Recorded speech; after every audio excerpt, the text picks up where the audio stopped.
Franklin County Commissioners meeting, May 8th, 2018.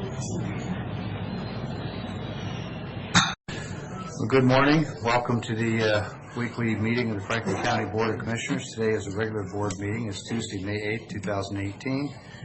And all three commissioners are here, as well as County Administrator Keith Johnson. At this time, we'll call the meeting to order. I invite you to join me in the pledge. I pledge allegiance to the flag of the United States of America and to the republic for which it stands, one nation under God, indivisible, with liberty and justice for all.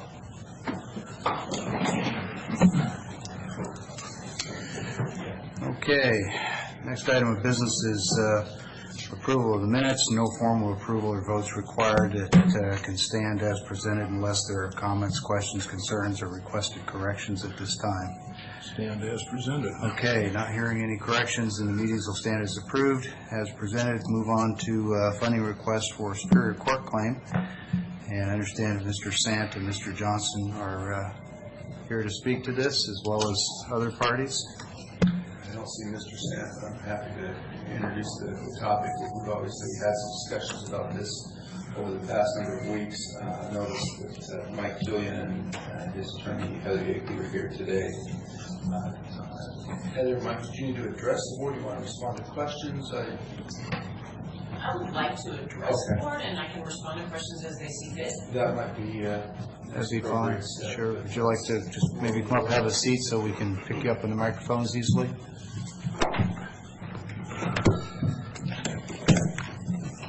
And maybe if someone's got a minute, they can put in a call to Mr. Sant, make sure he knows that we're already on agenda here.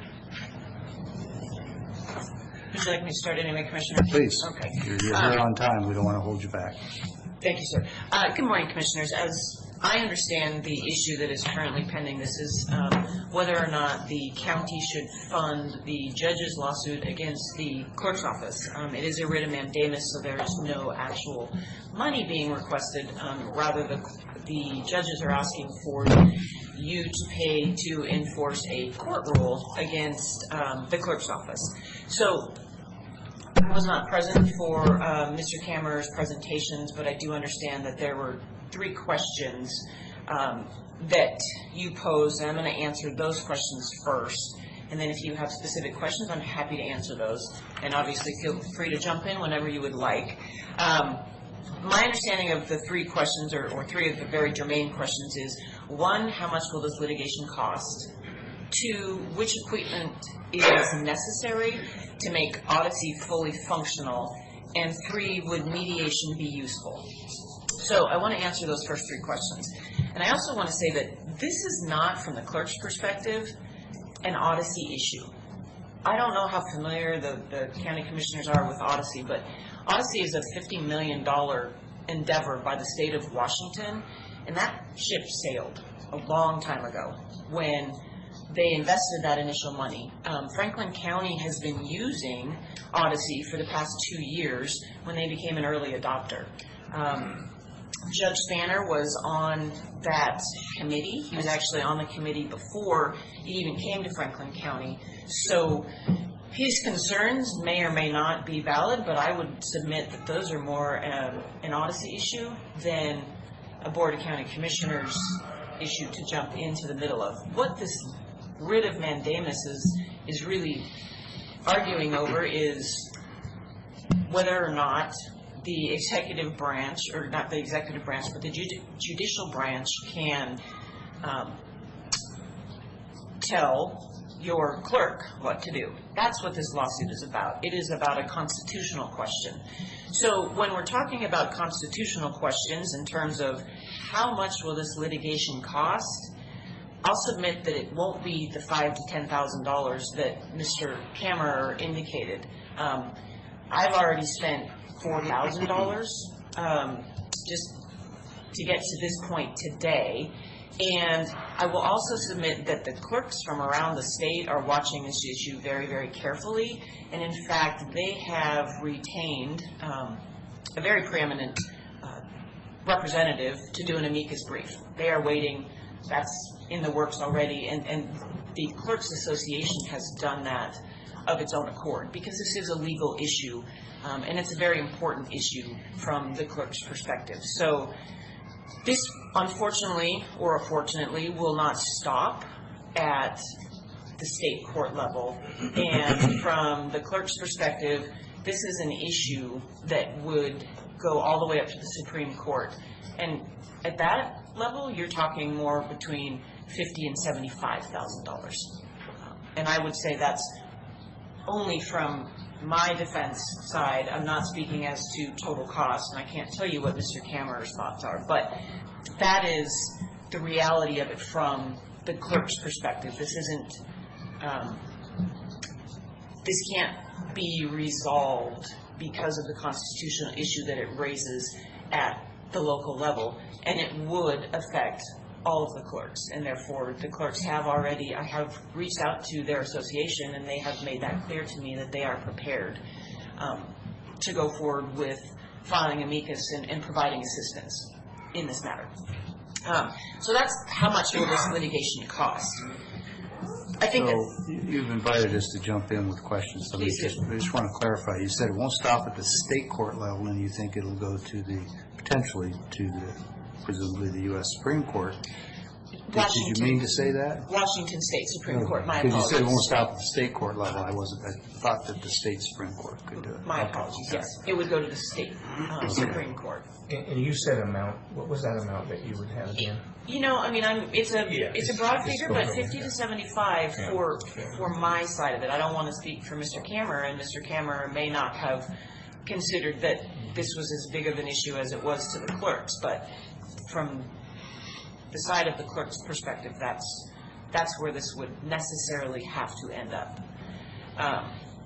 Any other questions about the cost from the clerk's perspective? So the second question I understand was raised was, what equipment is necessary to make Odyssey fully functional? As I've indicated, I don't believe this is about Odyssey. But that being said, the clerk has already facilitated tablets and monitors in the chambers, in the courtrooms. All of the judges have tablets. So this is certainly not an issue, from the clerk's perspective of just tell me what you need and we'll make it work. In the past 2 years, when Odyssey was implemented. I'm sorry, is that an offer that's been extended? Yeah, it's been an open invitation. With respect to yes. Odyssey, just tell us what you need equipment and systems-wise, and we'll provide it. If I may interject, they already have that equipment, Commissioner Peck. Well, there's some discussion about whether they have all the equipment in all the rooms and all the access that they would desire, and I'm just trying to get clarity as to whether or not your offer is that you would assist them in that. Obviously, it would require funding from the board, but if we were willing to fund, you would be willing to participate in expanding the system. Okay. And the reality of that is in the last 2 years, the only complaint that has been made by any of the judges or the commissioners was Commissioner Peterson had one concern about photographs. They were scanning the photographs, the clerk's office was scanning those photographs in black and white, and when she raised that issue, they started scanning them in color. So again, the clerk's been very, very willing to address the issues raised by any of the parties involved. There has not been, until Mr. Kammerer said that, there has not been any further requests, at least that I'm aware of, for equipment. But yes, as Mr. Killian confirmed, of course, because again, Odyssey is not something anybody can get rid of. Everybody wants it to work smoothly. And the issue isn't, I also understand that there were some comments about due process and concerns about individuals' rights because, you know, what happens if a file is lost. Understand that Odyssey is redundant. There's 3 backups, 2 outside of the state of Washington, 1 in Olympia, and the clerk does not destroy the paper copies. He retains the paper copies pursuant to the state retention policies. So they are there. The issue with the clerk's office not preparing paper copies is from the clerk's perspective, that's a significant expense in a limited budget of 119. 119. The file costs associated with preparing paper copies is between 20 and 25 a year. Not for the materials and for the administrative staff to put those paper copies together. So the only difference is there isn't this that goes to the clerk's office. It's online. And again, I want to stress that in the last 2 years, there haven't been any complaints about paper copies. In fact, for a period of time, they continued to prepare the paper copies to go to the settlement conferences, et cetera, as is indicated in that, in the general rule, but they weren't used. The clerk's office has also, for the past 2 years, said we are going to be fully electronic as of January 1st, 2018. So, what equipment is necessary? Again, Mr. Killian and the clerk's office is fully willing to provide any additional equipment as is necessary, but no one has brought to their attention that there is any necessary equipment. For instance, when I was learning about Odyssey, I said, so what does a citizen do, right? What does a taxpayer do when they want to come and file something or get a copy? Well, the equipment's available in the clerk's office as well. So in other words, if I don't know how to get a paper copy offline as a citizen, they still go to the clerk's office. The services are still provided the same.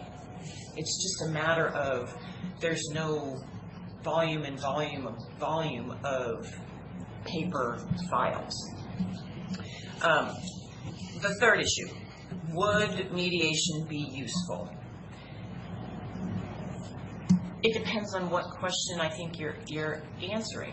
Mr. Killian, from the very beginning, has indicated to me that he is more than willing to mediate this, more than willing to try and resolve the issues.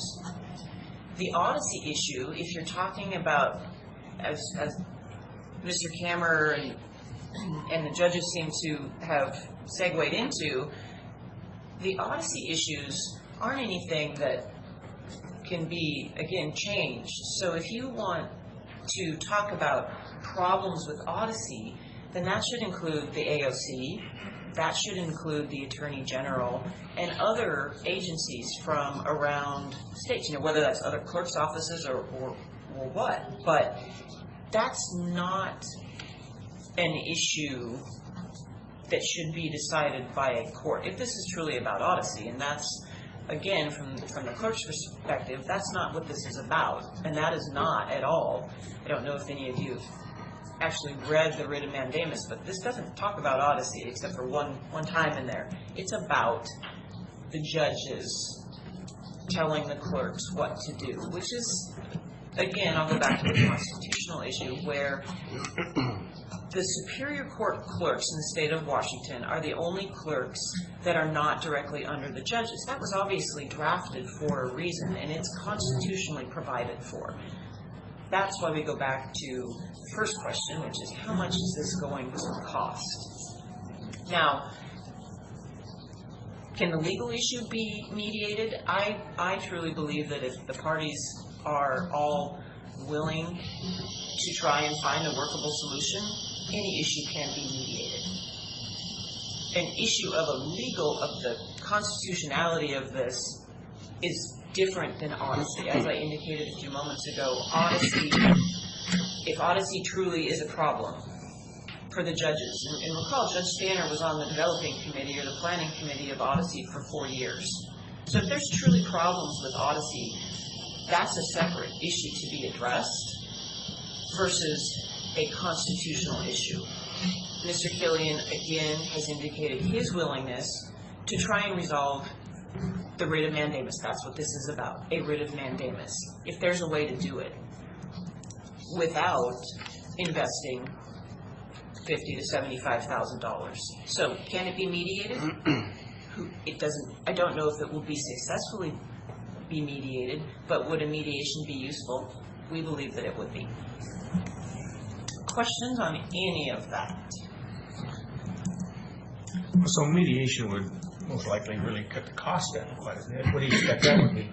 A mediation? Yeah. You know, I would suggest that we would want to find a mediator that both parties agree to, and mediation fees can run, from the mediator's perspective, $300 to $500 an hour. And then you have the attorney fees, so I would say that mediation can be done for, you know, $1,500 to $2,500, depending on if it's in Seattle, Franklin County, Spokane, you know, it depends. The parties have to obviously agree to that mediator. So what I heard you say, and of course correct me if I get this wrong, that mediation is an option and Mr. Killian is willing to participate, Yes. but the mediation would not, could not address what you believe is the real question, which is the constitutionality of who directs and whether or not the local court rule is binding on the clerk's actions. And if that's the case, then why would we spend a penny on mediation? You wouldn't be mediating the actual legal issue, obviously. But is there a point in going to the mediation and trying to get to the root of the issues that started this and see if there's some other way to resolve the judge's concern? If this is truly about, we need to have a paper copy, then is there some way to arrive at a compromise, you know, a 6-month period? That's what I'm saying. And that's essentially what the board asked the parties to do between the last meeting that Mr. Killian was able to attend before he was overseas and now. So. Agreed. And we were somewhat surprised when I received a copy of a lawsuit. Okay. How many other counties are using it now, to your knowledge? Using Odyssey? Yes, in All totally paperless. Well, there's only probably about 12 that are using it paperless right now. That's just because they don't have the staff time or just haven't invested those other costs associated with going completely paperless. So a third of the state right now. Yes. But everybody has to use Odyssey. It's just that they're completely paperless. And Right. what he's referring to with the cost is you have to pay somebody to come in. And for instance, in Spokane County, where I am from, they have an archive building. Somebody has to literally go in and scan every single piece of paper in that massive warehouse. So it's just that is a huge cost. You said everybody has to adopt Odyssey. Does everyone have to adopt Odyssey in its electronic finished form, or is there an option to maintain electronic and paper? That's up to the clerk. So it's a in local those counties. discretion. Right. Okay. The intent of Odyssey when it was presented to the counties, how was it described? Was it an electronic platform, a multiple platform where you have paper and electronic? I'm going to let Mr. Killian answer that because he's much more familiar with So Odyssey. for our county, we decided with the court administrator and Judge Spanner that we would become fileless. And that's what we ended up with in 2018. So again, And by fileless, you meant no paper, all electronic? yes, Okay. And you said Judge Spanner was part of that yes. decision? Was there any agreement or discussion about an implementation date for being paperless? I had always indicated that by 2018, we would not create a paper file. We created it in 16 because we had just gone on Odyssey in November of 2015, so we'd already ordered those files. 2017, we ordered paper files again because we still had Judge Swisher and Vanderscore, who were old school, but then they never used the paper files, so they sat on the shelf. So in 2018, I'm not going to spend taxpayer funds on something that sits on the shelf and just collects dust.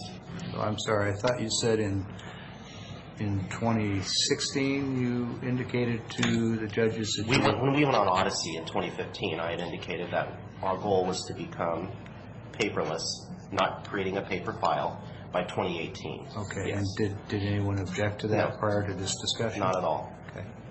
And Pat, the court administrator signed off on the same document that Mr. Killian signed off. Indicating that Odyssey is fully functional in Franklin County. Yeah. Well, I'm aware that the state AG has kind of looked at this issue, not directly on point. And I felt from the beginning that this probably is a question of roles and responsibilities under the Constitution for what we call independently elected officials. I'm not sure that the independent is really a relevant word. They're elected officials of the executive branch, just as the judges are elected officials of the judiciary.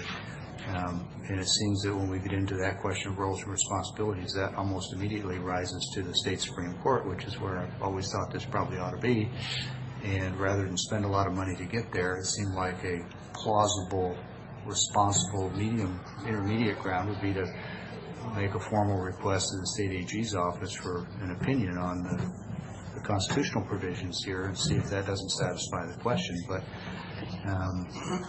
my guess is that you have to have parties that are willing to pursue that solution and continue in the interim in some agreeable fashion. My understanding is that the AG's office has formally refused to give an opinion on this matter because it is currently in litigation. So in other words, if there was no litigation... And I should have said that that would necessitate... Yes.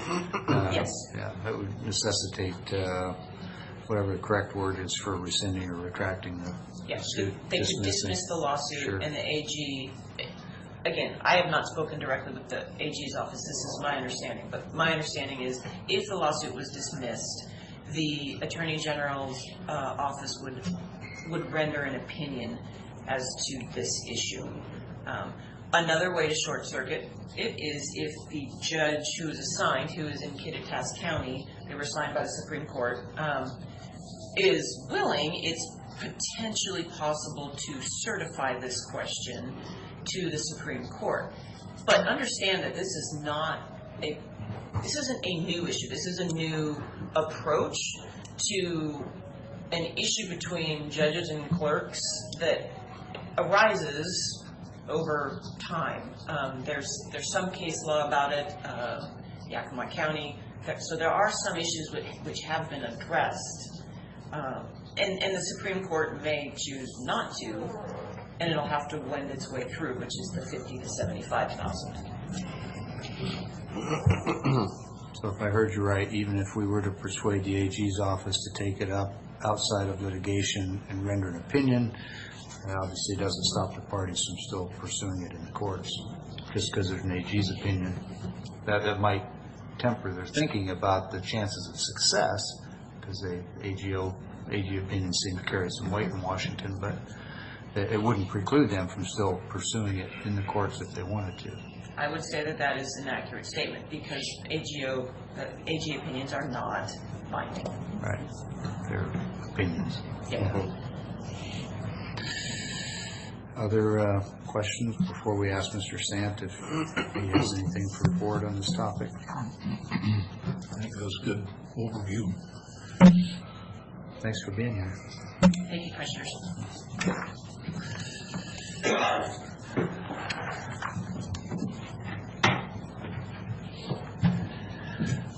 Mr. Sant, did you want to speak with the board on this topic?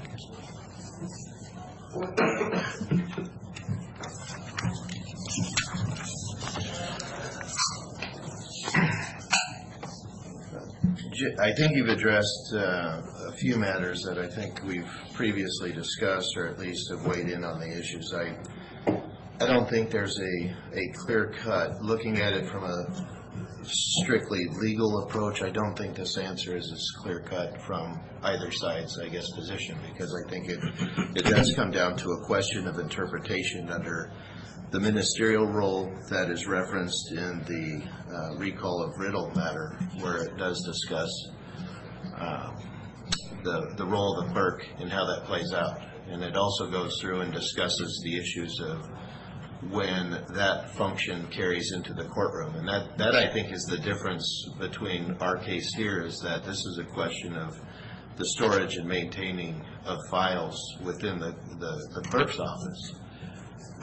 But I recognize also the judge's position is that the filing issue can extend into, I guess, how justice is served within the courtroom. So I guess in viewing both of those interests, I think my recollection is the board had requested of the parties, because I believe it was previously presented that I believe specifically that Mr. Killian wasn't willing to discuss or discuss that matter or have a mediation. It appears that the board then requested of the parties a few weeks back to provide input of whether or not the parties are willing to mediate. I recognize Mr. Cameron has previously addressed the board and indicated that because of the nature of the legal issue, the way I recall it is that it was presented as there is a rule that was drafted by the judges, and if the clerk is not willing to follow that rule, then that seemed to be an end to the discussion. I think it would suit, looking at, for the benefit of Franklin County, a couple options that were discussed, I think by Ms. Yeakley today, what I've heard Mr. Cameron indicate.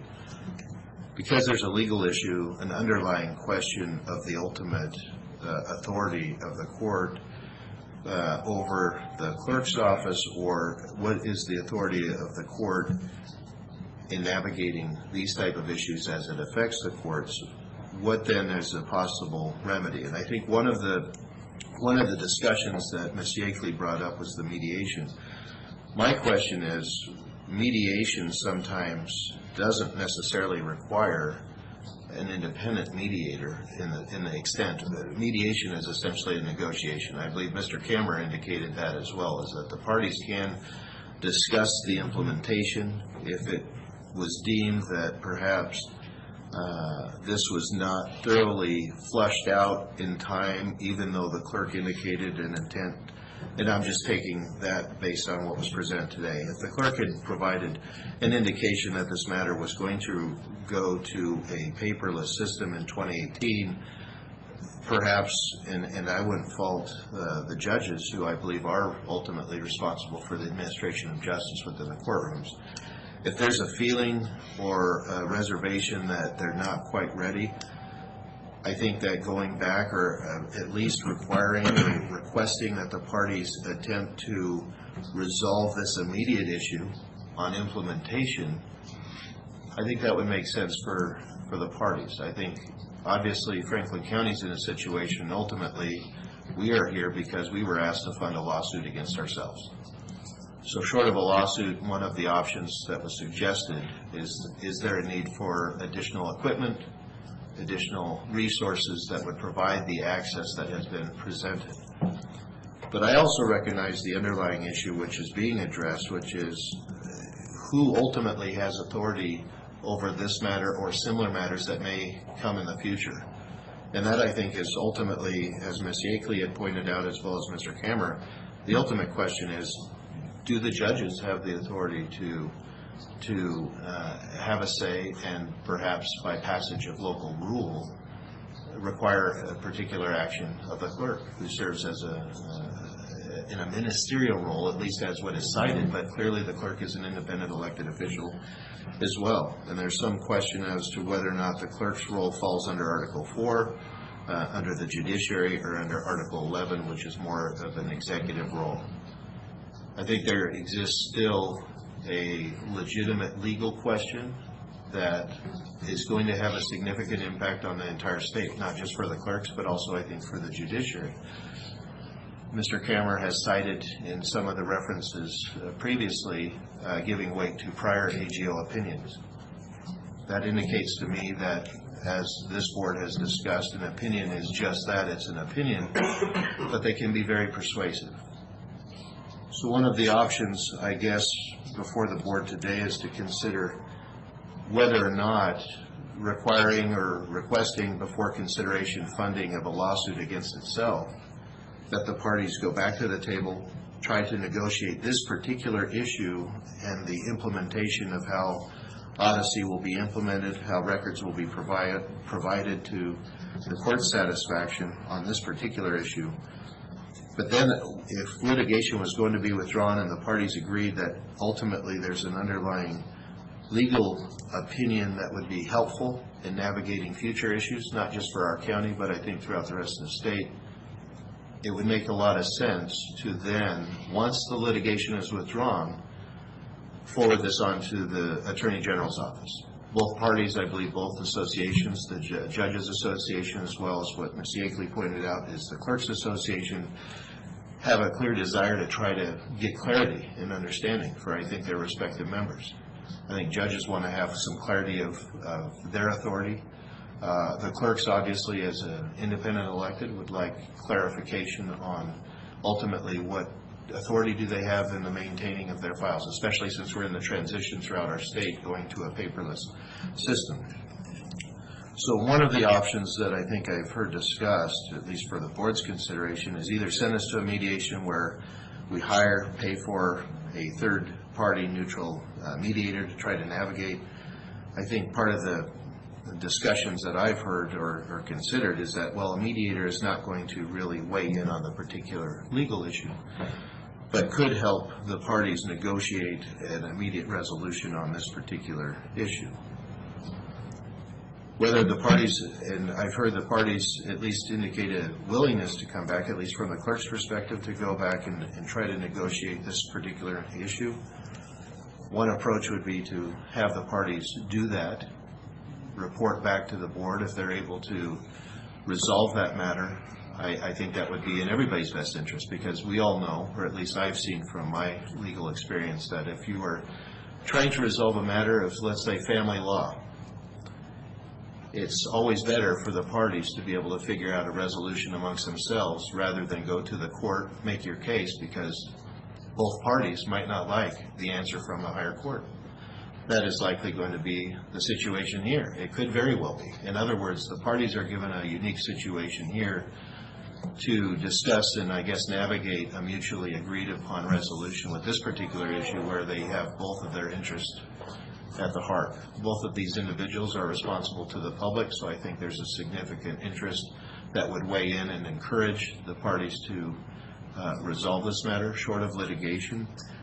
If the parties do agree with that approach and try to resolve this immediate resolution, the next step then would be for us to prepare an Attorney General opinion. And I think the cost at that point should be borne essentially equally. My office would prepare that, obviously, from the standpoint of just putting that question forward.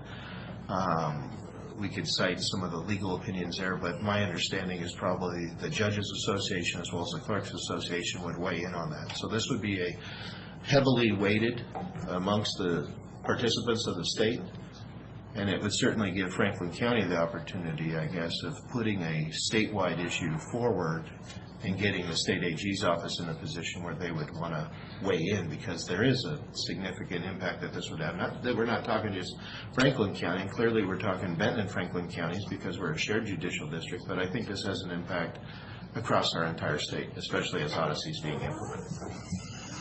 So that would be a recommendation for consideration if the parties are willing to do that. I don't know if Mr. Kammer would be willing to withdraw the current litigation, but that would certainly be, I think, an approach to at least hearing what the AG opinion is, because I think, as Ms. Yakeley pointed out, if this proceeds in Superior Court, one of these parties is not going to be satisfied probably with that lower court's decision. The lower court's position is really going to be the position of fleshing out what are the facts of this particular case. Once those facts are identified at a lower court level and a decision is made based upon those facts that were presented, the higher court then would review the legal merits. The Supreme Court doesn't take testimony. They don't gather the additional facts. They typically review what has been argued or presented at the lower court level.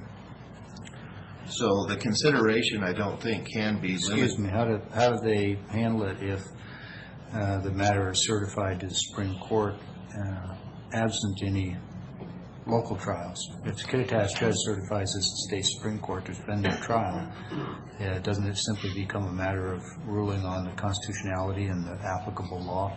And would that require presentations from both sides and cost, or would they take that up as simply a matter of interpreting the law? I think it would be interpreting the law, but it would be based on the party's submission of declarations or other affidavits, so that the court then would be in a position to have to kind of weigh those out. So if we believe that an initial trial in Kittitas would be an almost certain precursor to it going to the Supreme Court, wouldn't it be a less costly approach to simply have it certified to the Supreme Court?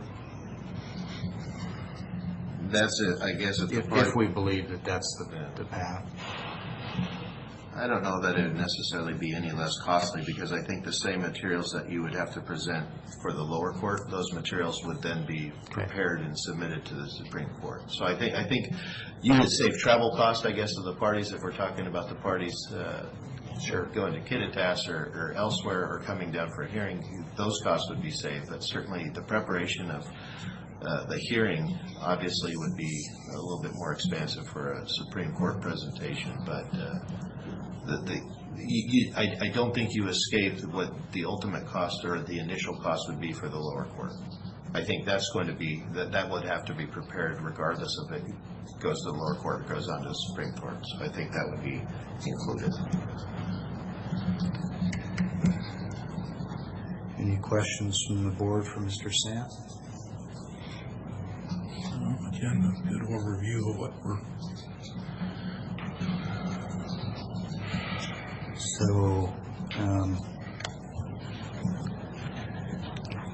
at some point, I think somebody or some body is going to have to take some leadership in this matter and direct it one way or another. So I've got a list of points I just want to share. First off is I don't think this is a Franklin County issue in the least, and I'm not excited about the people of Franklin County having to pay to determine for 39 counties in the state what the Constitution says about these respective roles and who gets to decide what. That's not in our wheelhouse, as they say, and it's not a burden that I think the people of Franklin County ought to have to cover tax-wise. Second point, the question is that it's a matter of constitutional authority and roles and responsibilities. And Sean, you and I are both veterans of the Air Force, and we both experienced how critical it is to have clear definition of roles and responsibilities. In the middle of a battle, you can't be having an argument about whose responsibility it is to go take a hill or whatever it is. This isn't quite as critical or life-threatening, but the principle still applies, is that we need to function within our proper authorities and lanes, and when there's a question about what they are, then we go to a higher authority to determine what is the proper role and responsibility. I'm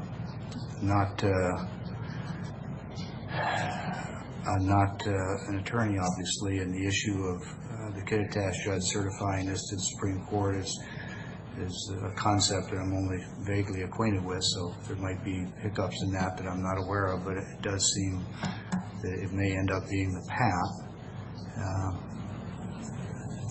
I'm particularly struck by the fact that the state has adopted Odyssey. Going to an electronic platform is inevitable. I haven't heard anybody argue against that. The clerk has been working on it for 2 or 3 years and without objection from the judges, and in fact the judges themselves have been active participants in adopting Odyssey. So it strikes me that the issue here is not paper, it's not electronic, it's not even timing, it's authority and control. I think we all probably know that. I think it would be wise for us to try and separate those two and either have an agreement from the clerk that he'll continue with funding from the board to provide paper documents for a specified period of time, whether that's 3 months, 6 months, a year, whatever it is, to give the courts time to, again with funding from the board probably, to invest in whatever other electronics, equipment, whatever necessary to get us to that, I think, mutually agreed goal, which is an electronic Odyssey platform. I'd much rather see us spend the money on developing Odyssey into what it is we all agreed we were doing in the first place than spending it on lawsuits. So the split that I see is let's broker a local arrangement, and if necessary, ask the clerk for his indulgence to provide paper copies a bit longer until we can get Odyssey to a point electronically that satisfies the judges. Obviously, they'll need to specify what exactly that looks like, and because they've already signed on to Odyssey and been participants in its development, I think it's a reasonable expectation for them to tell us what it takes to make it acceptable. And then the separate issue of the constitutionality and the roles and responsibilities and whether Mr. Killian is or isn't obligated to follow a local court rule in this matter is something that ideally we could elevate to a state level and not make it a burden on the people of Franklin County. And that's where your legal expertise would help us, is how do we make this a state question and not a Franklin County question. I can see a path for us to deal with the local issue of providing the services that the court needs, and I'd like to separate that from the constitutional issue, and let's battle that out in a separate venue, and let's have it done at the state level, whether that's an association representing the judges, an association representing the clerks, and let them take it forward at their expense. But I just don't see this as a Franklin County issue. The people of Franklin County ought to be funding a lawsuit against themselves. I'm still open to new information. I'm still, leave open the possibility of changing my thinking, but at some point we're not going to make any progress unless people stand up and say, this is where I think we're at, and if somebody thinks differently, then persuade us otherwise, persuade me otherwise. I'm not speaking for the board. Anybody want to add to that? Well, I think that what you have said is the way to do it. But we do have the problem still with the two wanting to mediate or to negotiate with it, and that's where it has to come to back in their laps. We gave a couple weeks of that.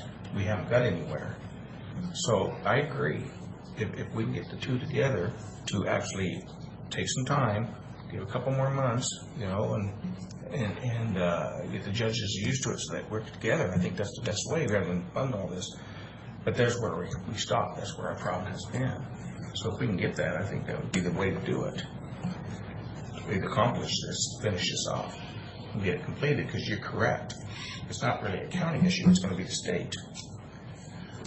Well, my sense is that if the clerk were willing to continue to do paper files as a way to help bridge this gap for a specified period of time, that would, I think, undo the judge's complaint, because then at that point, presumably, he would be cooperating with their local court rule.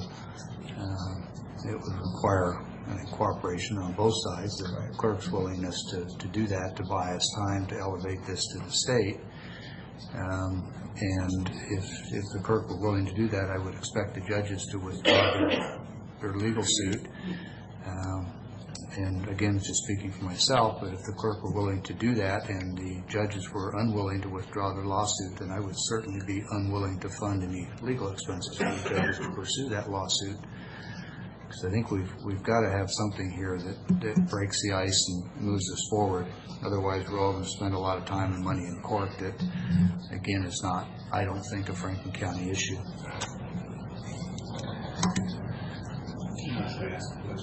Please, somebody else weigh in. Well, independent of the Odyssey issue, this is probably a question for you, Sean. Are you aware of any other conflict over local rules that the clerk's office has been reluctant to implement, or outside of Odyssey, are the judges pushing for an ability to direct the clerk's office procedures other than in this particular scenario of paperless files in which the clerk objects? Does that make sense? I think if I understand what you're asking for is this broader, I guess, than the issue of Odyssey and the paper filings? And that's why I suggested, not sure exactly what other, I'm not aware of any other conflicts or issues, but I could see, I think from the judge's vantage point, a concern of ultimately who has control or authority over this or related issues. And I think that's kind of the question that, from my understanding, I would look at this as if there's a way that the parties can resolve the immediate dispute where both the clerk and the judges are able to negotiate that resolution, then ultimately I think we could satisfy, the interest that the clerks and judges would have on what authority would the judges have over local rules or other administration that would impact the clerk's office. Because let's say we fast forward in time 20 years from now, and the whole state is electronic, we're doing electronic files, if a new member comes on the bench and they say, you know, I really like paper and I want to have paper files prepared, is that then going to be a situation where that would be deemed, you know, a lawful act by the judges at that point of passing a local rule that's going to now impact the clerk's office, who is completely running paperless files and has been doing so for, say, the last 18 years? Do we have to go back simply because a local rule is passed? And that ultimately, I think, is the question that reaches the statewide question, which I think is the concern that the judges have, is where does their authority lie? Because if they've held out before in presentations to this board that the administration of justice really falls upon them, the judges upon me, the prosecuting attorney, if I come into court and I'm not in proper attire, as the court has said that I need to be, then they have authority to not allow me to speak and address the case. So the question really becomes of where do those rules and restrictions end? If the court ultimately is responsible for how justice is administered in their courts, and I think that is their argument, that is ultimately the question I think that should be presented at the state level. And I think the AGO, the judges have already cited a previous AGO opinion that was cited in the Riddle case. So clearly AGO opinions do carry some weight, and I think this particular issue would have greater meaning and impact, and it wouldn't be borne on the cost of solely Franklin County. This would be a state issue, because ultimately I think that's what would have to be decided. And I think that's where it's going. I think the AG has made clear that they're not interested in pursuing or issuing an opinion in the midst of pending litigation. So, one, I'm assuming that requires That's their policy. the litigation to be dismissed. That could be affected either by the judges agreeing to do that in a cooperative spirit, while perhaps the clerk agrees to voluntarily provide paper files for a bit longer to allow time for an AGO opinion. That would be an avenue, but I think we've all realized that it is just that, an opinion, and it's not going to be binding on either party. And so my question would be, what's your degree of confidence that it would end with an AG opinion as opposed to simply delaying the inevitable and us end up spending more money in court? Because ultimately my objective is to serve the needs of the clerk and the judges locally, and take this matter that I believe is not a Franklin County matter, get it at the proper level without us being the ones having to elevate it. And frankly, I'm surprised that in a century and a half of statehood this hasn't come up. So good question. First, I look at my duties and responsibilities as captured under the statute. As prosecuting attorney, I do not have to bring certain actions forward. I'm not obligated. Those are permissive opportunities, should I say. For a prosecutor to weigh in and give legal advice, that's what I'm required to do. I'm required to advise Franklin County. I serve the legislative bodies to provide legal advice to the board, but I also provide legal advice to other departments. If we send this off to an Attorney General's opinion, and that opinion clearly identifies or weighs out the legal options, we would strongly consider that, whether we're taking the case or whatnot. There is no obligation that we have to sue, in particular sue ourselves, but that would give us great cause. If we had an Attorney General's opinion that directed one way or the other, whether against the clerk, if you call it that, or in favor of the judges, then we would be pretty inclined to weigh in on that before considering either action. If the clerk chose, let's just say that it came down and it sided with the judges, that the judges could make a control of what kind of files are held, and there was a request to appeal that decision, we don't necessarily have to take that up. That would be a permissive authority of my authority to consider and weigh in. And we do that all the time. Sometimes we have issues for appeal and we have to weigh the cost and merits of taking a matter up on appeal. Does that benefit the county, or is it just better to deal with the initial consequences and the initial decision and we move along? So we have one AG opinion already. Is it your position that it's not especially on point, that it's tangential, it's relevant, but not directly on point with this question? Because if it is on point with this question, then aren't we duplicating our effort? I don't believe it's on point. I think it gives some background as to the roles of the respective offices, but I don't think it fleshes out this particular issue because, again, this AGO opinion was cited in the Riddle recall, and I think that is a much different case, that you had a person that was refusing to file, a person that made statements indicating that they were going to shut down the court.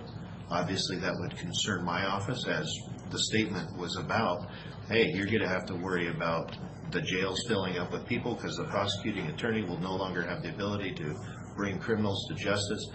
That statement alone was then argued on behalf of the clerk as being a First Amendment right, that they can say whatever they want. And the court clearly shot that down, saying that has an impact on the administration of justice.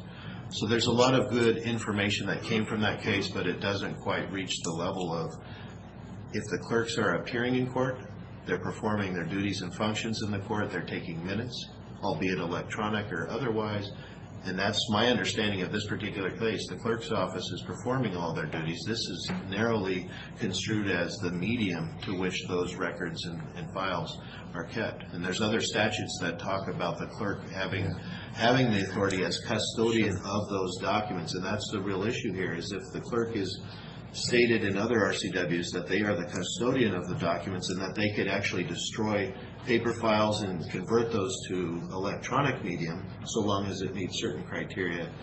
That issue, along with some of these other statutes and authorities, really weigh in on this particular issue of who ultimately would have authority and control the court. And so I think pursuing that route at least would give us a baseline of where we believe the issue goes, and then we would have to make a decision at that point in time. But I think that would be hard to justify if the AGO opinion outlines a clear legal authority and they articulate the interest of both of these independent branches of government.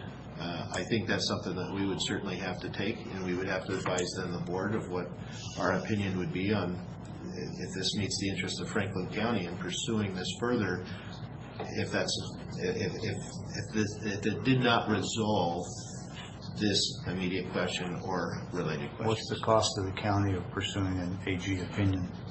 It's just my office prepares AG opinions. We've requested that on prior issues, and the state took that up regarding like the bi-county negotiations, bi-county meetings. So Mr. Killian, not to put you on the spot, and you certainly don't need to give us an answer today, but I'd ask if you'd be willing to entertain the notion of continuing to provide the records in the form that the judges have requested, which I understand to be paper and possibly electronic also, I don't know, but would you be willing to entertain the idea of doing that for a period of time long enough to allow us to get an AG opinion, with the understanding that the board would provide whatever financial support and assistance you needed to make that happen, with the obvious understanding that it's not an acknowledgement of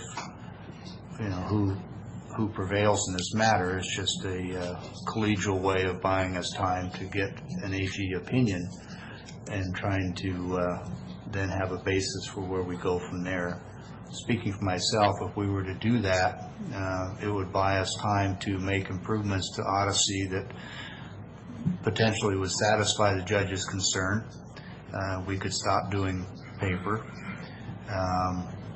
and it would also, like I said, give us a basis if we got 3, 4, I don't know how many months it takes for an AG opinion on an issue like this, but if we got down the road a few months and got an opinion from the AG that said, this is really a matter for the Supreme Court, then we'd have to relook it. If they came back and said, it's clear that the separation of powers between the branches does not compel you to do the paper files, then I'd be really reluctant, even more than I am now, to fund a suit. And I guess, Mr. Sant, that's what you're hinting at a little bit as well. But the key to me, to the whole thing here is buying us some time to see if we can improve Odyssey to the point that the judges are satisfied, minimize the cost of the people of Franklin County, avoid a lawsuit against ourselves, and ultimately push us to the state level.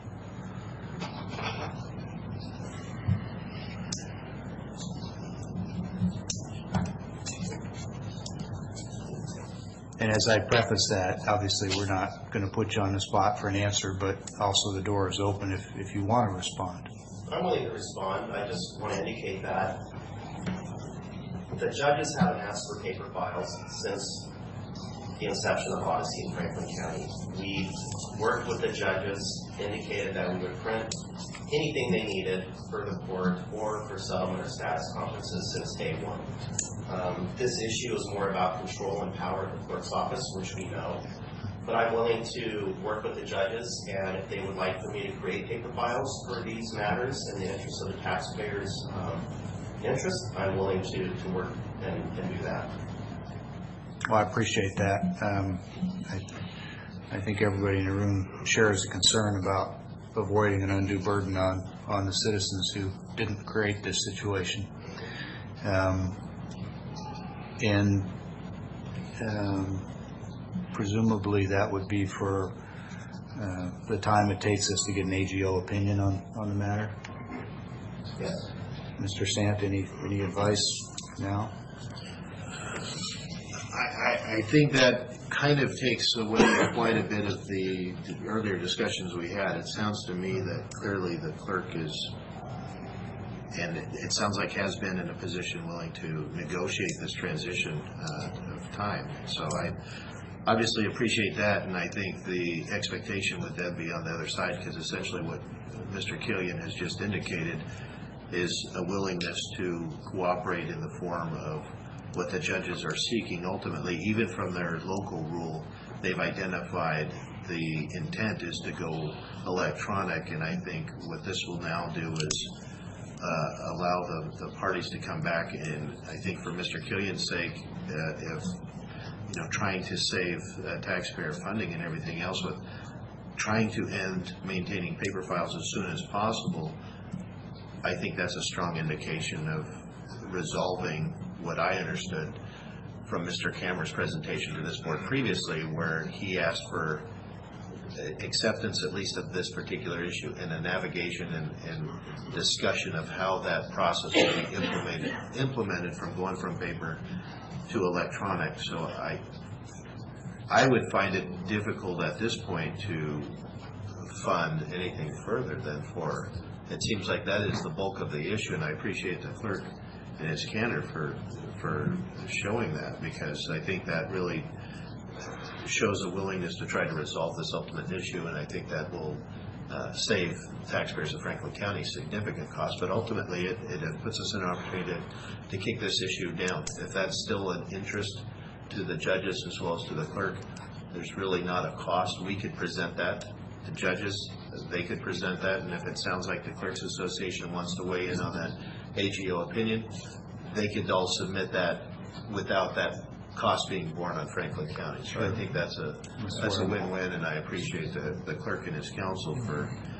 articulating their position today and being willing to do that. And I would expect the same from Mr. Cameron and the judges to recognize that's a pretty huge concession and willingness to resolve this issue.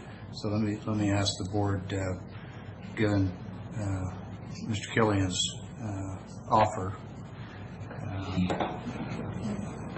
do we have, or let me put it differently, I would request consensus from the board that we have Mr. Sant speak with Mr. Cameron and indicate clerk's willingness to accommodate the judges during the time necessary for us to secure an AGO opinion, and have Mr. Sant ask Mr. Cameron on behalf of the board if they would withdraw their pending legal action, and that would avoid the cost and the burden on the people of Franklin County. It would serve the needs of the court in the interim, and then we can all take a breath while we wait to see what the AGO opinion says.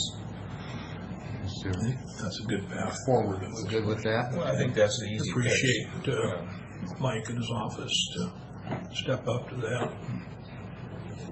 I agree. It's the way to go. I would appreciate that too. Now we just got to get the other side to work with it, and I definitely think that he should relay the message. Well, my understanding was that that's what the board had essentially asked of the parties, is being willing to negotiate, and it sounds like this is answered that question. Yeah, it answered that question. Well, we've received an offer outside of any kind of mediation, and should the judges be inclined to pursue the litigation irrespective of Mr. Killian's offer, what is the feeling of the board? Would you entertain funding that lawsuit against ourselves at that time, or would you, based on Mr. Killian's offer, prefer to decline? Well, I would have to decline any kind of a subsidy if they aren't willing to work. I guess I don't understand your question. Well, the clerk has offered to accommodate the court's needs while we're pursuing an AGO opinion. And if the judges are unwilling, in the face of that offer, to withdraw or dismiss their legal action and still want us to fund that legal action, would the board be inclined to approve funding for that or decline funding? I think we would decline and have them work with it and settle this. Okay, so I anticipated that would be the consensus of the board, but I wanted to walk through that so that when you're talking to the judges, you have some context for where we're at. So this clearly doesn't take a position by the board as to who we think is right or wrong, because as I said, I don't think it's a Franklin County issue, and I don't think that we're qualified sitting up here to make that call, nor do we want to. But this does buy us the time without burdening taxpayers to get an AGO opinion and see where that takes us. And if it doesn't conclusively answer the question, I think it at least makes the path ahead with any legal actions a lot more clear. Thank you. Mr. Killian, I just want to extend my personal thanks as well. I think all of us do our best to keep in mind for whom we work and what their interests and concerns are and what they would say if they were sitting here. And so I appreciate you looking at it that way. Okay. I don't think there's any other business for me. Okay. Thanks, Mike.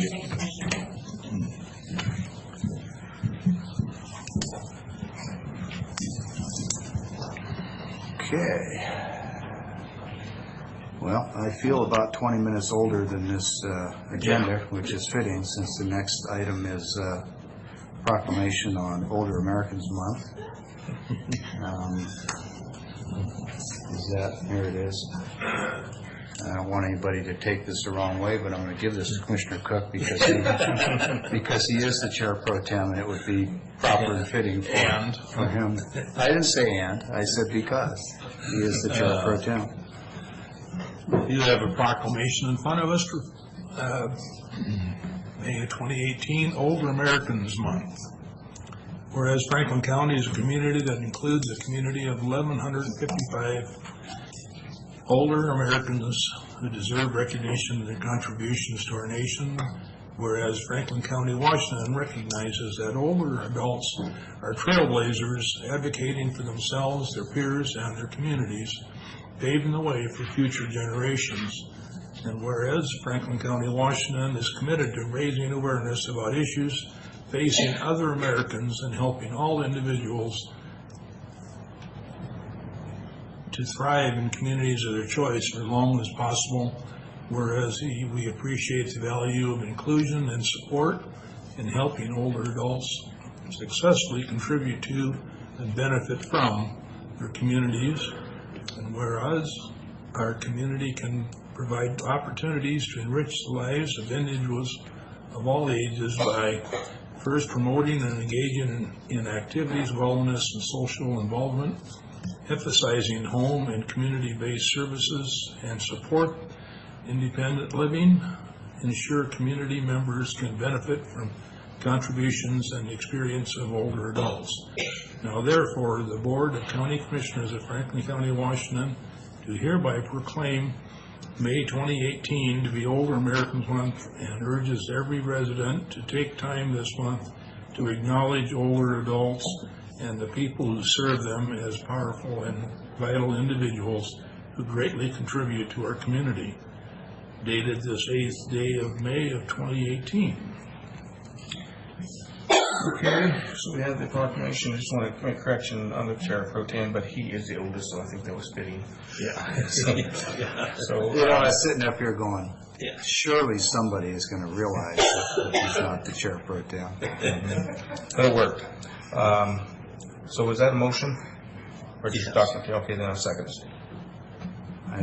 I know you're the chair pro tem. I'm not sure you're old enough to second. Okay, so we have a motion and a second for approval of a proclamation in recognition of May 2018 as Older Americans Month. Anybody wish to comment further?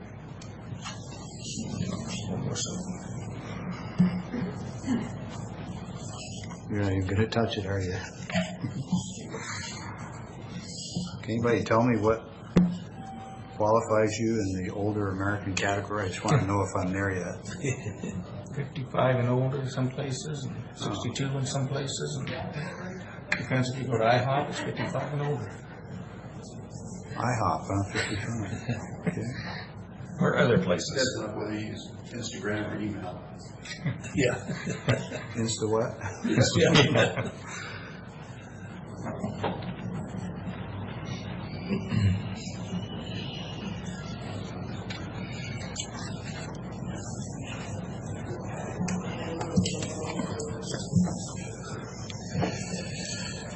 Well, Commissioner Cook is finishing up signatures there.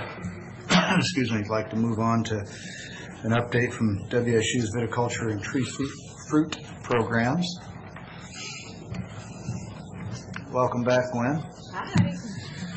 Hi. Hello. Hi. You too, Tim. I think if you have to ask, if you're in a group, You probably are. yeah. Well, You get the discount. if you're having trouble remembering your birthday. Yeah. Yeah. Well, at this point, if there weren't 50 states when you were born, you're probably an older American.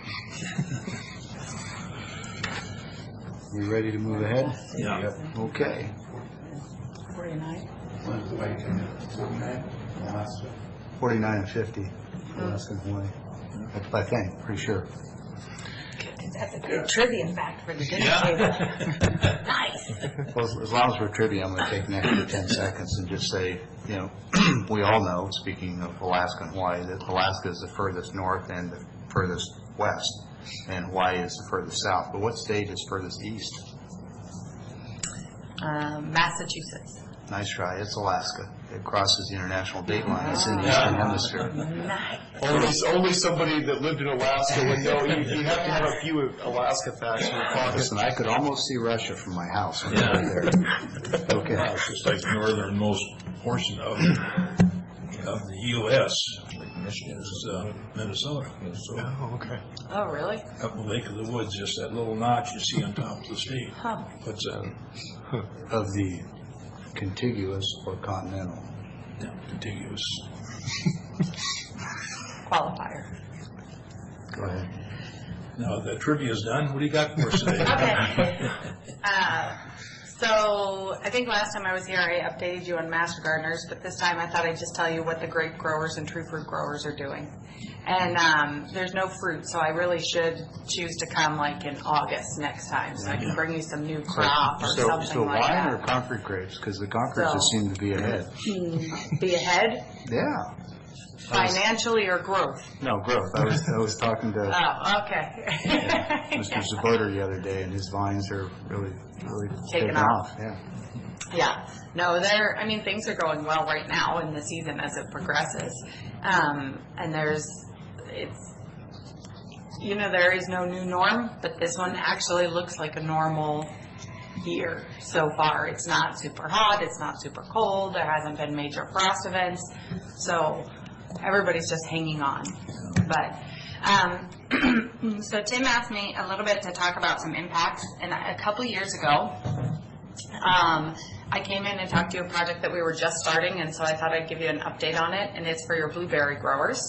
So their major issue, they have a couple in this eastern part of the U.S., or part of Washington, is nutrients as far as pH in the soil, and then cold hardiness. And so cold hardiness is one that I presented on a couple of years ago.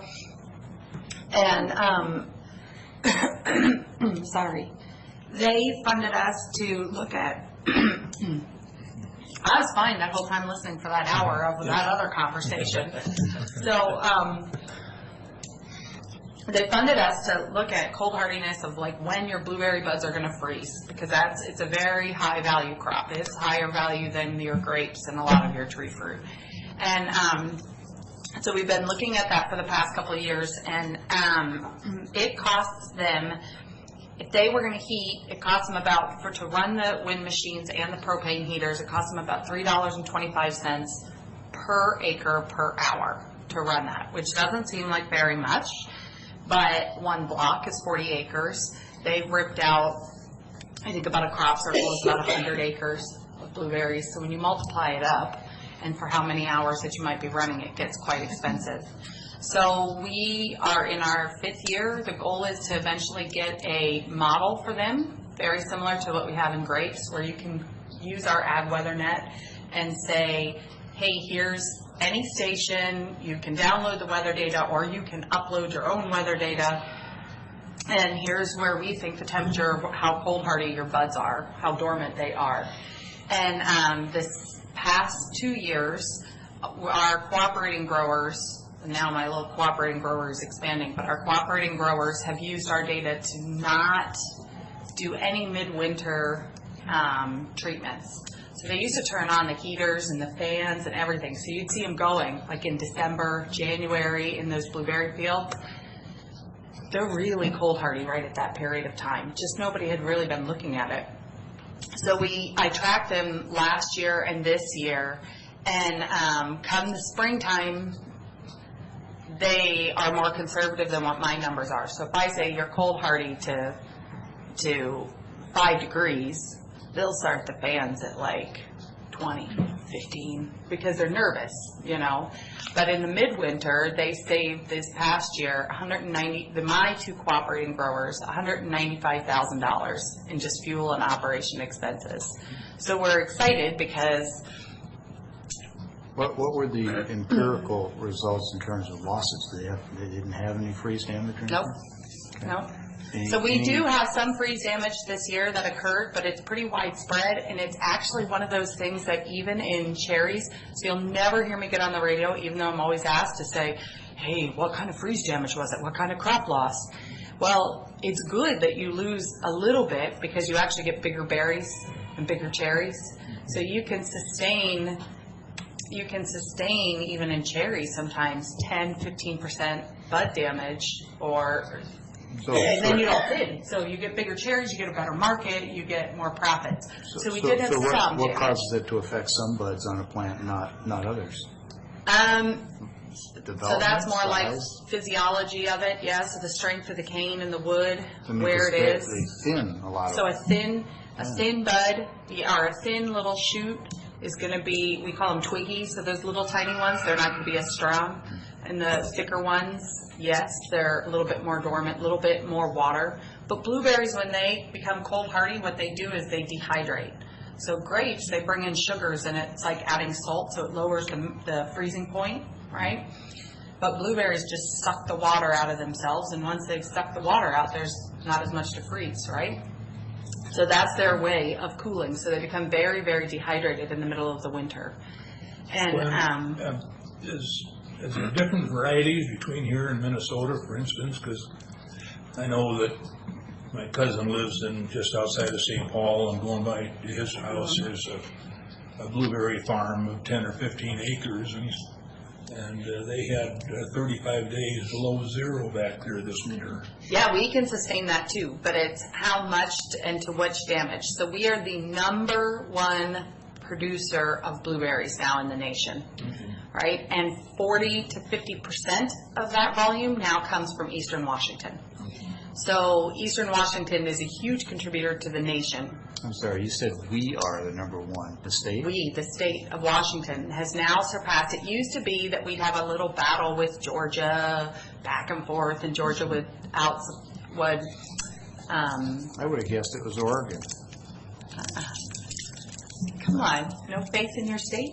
Well, I got faith in my state. It's just, So, be hitting those people on the other side of the river. It's Eastern Washington that boosted them, and of organic. There's no place that produces more organic blueberries than we do. But that's because we're dry and we don't have to apply as many fungicides. So, but we surpassed Georgia for 2 years in a row now as far as volume.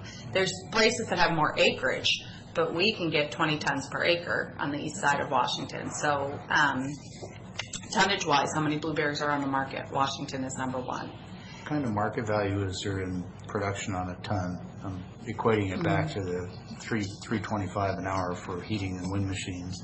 You're saying how much do they get? What's the last year market value on an acre of blueberries? Right, so you can get about $1 a pound if you're going in there. So $1 a pound, there's 2,000 pounds, so $2,000 per ton times 20. So that's a rough estimate, so some people and that's the good growers, right? So then some people get less, and that's Eastern Washington. So Western Washington gets far less tonnage per acre because they have less sun. And a lot more mildew and a lot more other bugs, SWD and things like that. But Eastern Washington's a little blessed, so it certainly can pay the bills.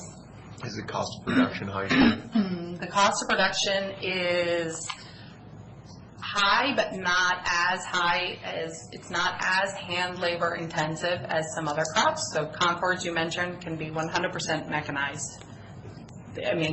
But they don't have as much of a return on your investment. Right.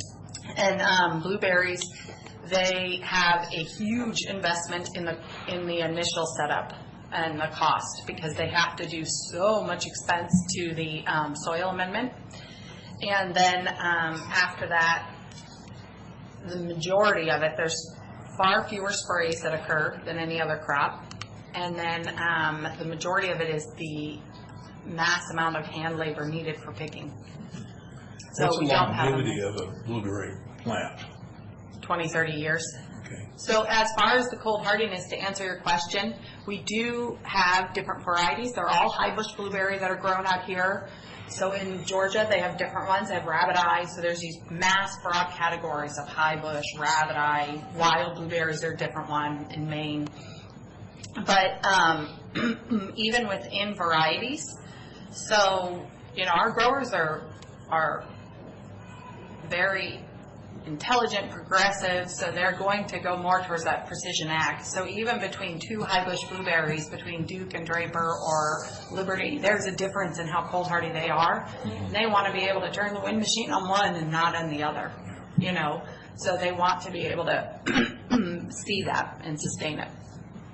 So we have engaged, there's a modeler who's working with the tree fruit industry, has funded a modeler out of OSU, and he's developing the cherry cold hardy model. And so he's come on board with us to develop the blueberry one. He has given us some different methods, ways that they were looking at different methods to make our research go faster. And we were looking at it through an engineering way. He looked at it through a horticultural way. But we think actually by next year, we can actually help the growers get better data. I can actually look at more samples. So I can look at more varieties, more different locations up through Quincy, different areas. Like I can't get all the way up in Burbank and get the samples back in time, but I could with some of these other methods that we developed this year on how to assess cold hardiness. And if we can do that, then you get a bigger data set to say, in a faster time period, to say, yes, let's get this model up, and then we're confident in it, growers can use it. So we're hoping within the next 2 years we'll be done that project. And totally done. It's up and it's funded. Then it's just extension. It's no longer research. You have to growers have to use the model for a period of time and then provide me feedback always as to their confidence level. So just because I put the tool out there doesn't mean that they're all comfortable using the tool. We have to still build that trust. Now, do you get letters like the weather people on TV when temperatures aren't just right? No. We send text messages back and forth. Do you? Yeah. When the weathers drop, yeah, they'll actually text me at it'll be like 11 o'clock at night. Hey, what was that data again? So, because they know they're going to be up all night doing, running their propane heaters. That's excellent empirical evidence of the value of the program is when the consumers of the data start calling you at off hours. That's about as good as it gets in terms of empirical feedback evidence. I thought the 195 was better. But good. 11 o'clock at night's all right, too. So the other one I just want to tell you very briefly. So we've kind of come to a good sustainable level, at least in some avenues of education and extension for application technology. So I love sprayers, and I know I've presented to you on that before.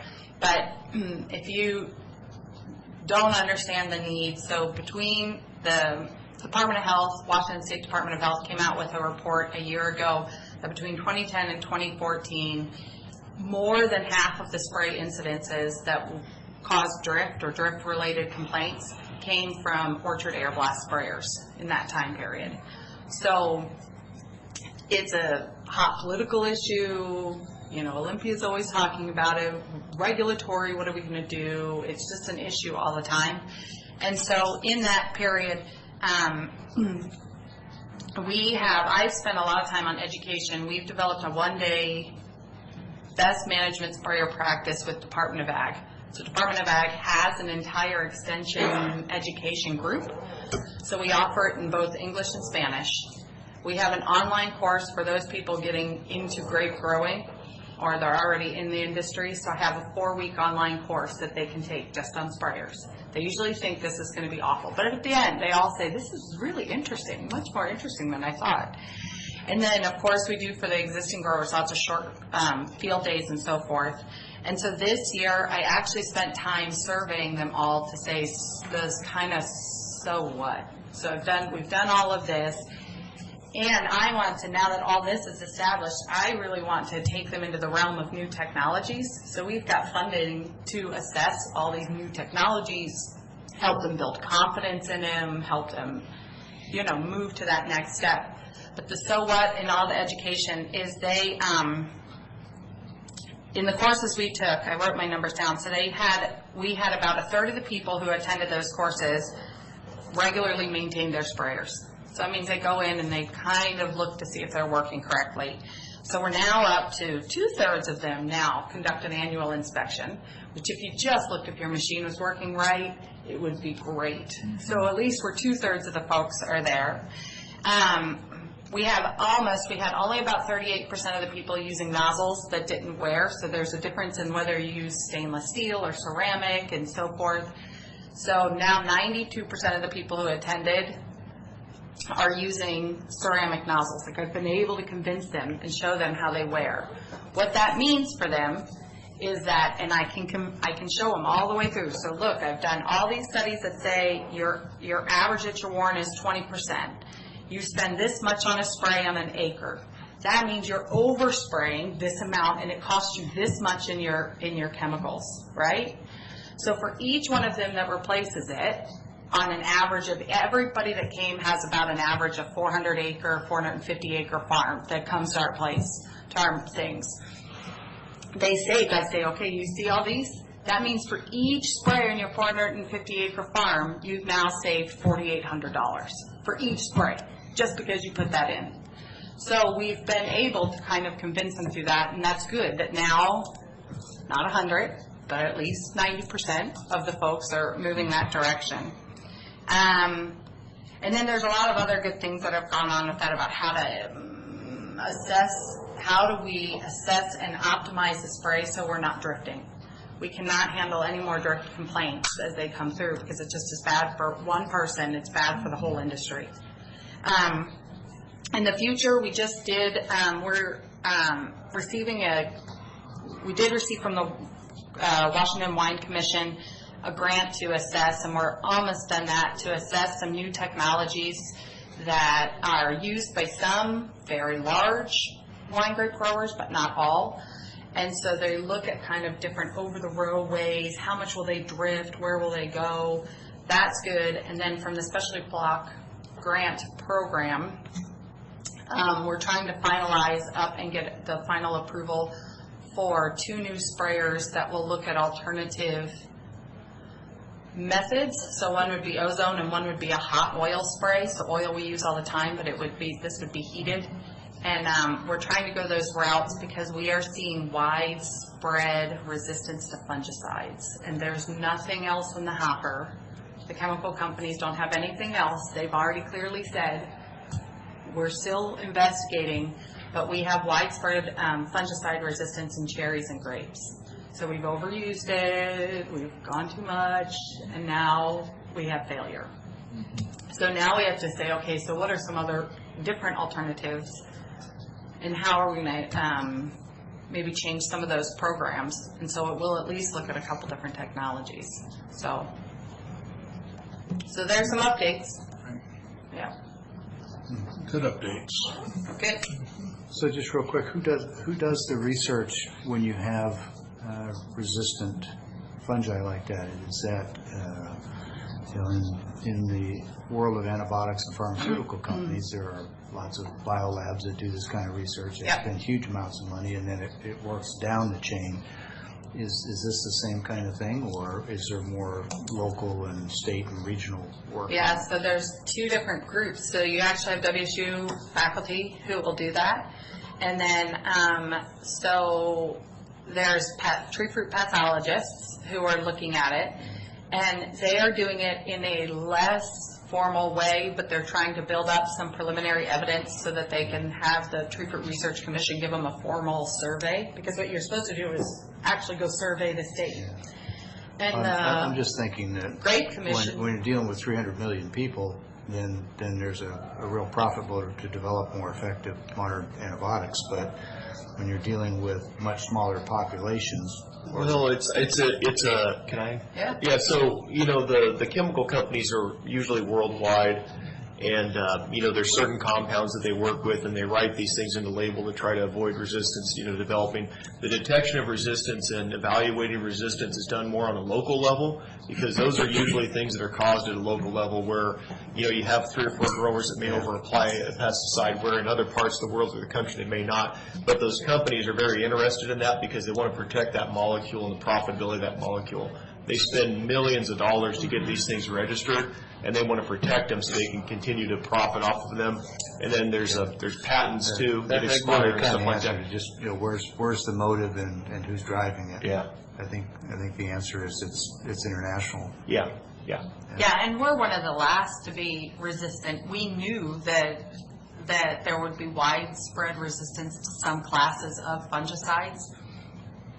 And at least in grapes and tree fruit, Michigan has it, Cornell has it. I mean, they're all resistant to these. And we were the last because we don't use as many fungicides because we're dry.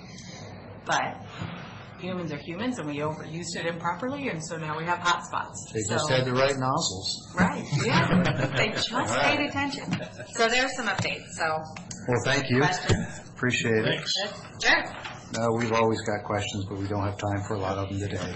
So if I could just But we know add- where you all work. I was going to say live. We know where you work. Yeah. So just if I could add just real quickly, if you guys are probably aware that Extension is considering some restructuring. So if you have feedback, if you've got a survey, if you could fill that out or contact Mike Gaffney at WSU about your thoughts. They're really That looking came for out a couple opinions. months ago, didn't it? It did, but if you didn't do it, please do it. Let's do it again. Do we Do it twice. Give them your opinion. 2 votes. Now you really get your way. Different name. Thanks for your time. All right. Thanks. Thank you. No. Come on up, gentlemen. Thanks for being ready to go. Thank you, Mr. Chairman. For the sake of the board's time, if it pleases the board, we have 2 items on the agenda, and instead of my normal long-winded presentations. I'll just be, Craig, myself will just be here for any questions that you may have. Well, you've already presented information on these projects. As I understand it, this is simply the execution phase of formally initiating the project, right? Correct. And nothing of consequence has changed in the project since we last spoke? That's correct. And I don't have any questions. I don't know if anyone else does. No, pretty much went through what you sent out. And, Okay? you know, I think we've been in discussion. So we've had the update. There's that one. There's that one. So, Mr. Chairman, I move that we go ahead and accept the resolution initiating a road project, CRP 621 safety and county-wide intersection improvements. Second? Okay. I understand that we have a motion and second for acceptance/approval of County Road Project 621. Was it just 621 or did you talk about That's just 621. 621, There. It's okay. just a different title. All right. Any comments, questions, discussion? Hearing none, all in favor, please say aye. Aye. Okay, that's approved. The second one is the resolution initiating County Road Project CRP 622, and that's Basin City Alternative Transportation Route Improvement number 2. Okay. Second. Okay, we got a motion and a second. Comments, questions? All in favor? Aye. Okay, that's approved as well. That's an awful long wait for 2 minutes work, huh? It was worth it. It was very educational, including the trivia. Well, it used to be a good bar bet, but now everybody knows the answer, so. But I just hope I get those on Trivial Pursuit now. And Matt, expect a call from me this afternoon. I'm going to try to get hold of you. Great, thank you. Talk to me later. I got another one for you about Louisiana. Thanks for getting on Elbow Road right away. Yeah, thanks for letting us know.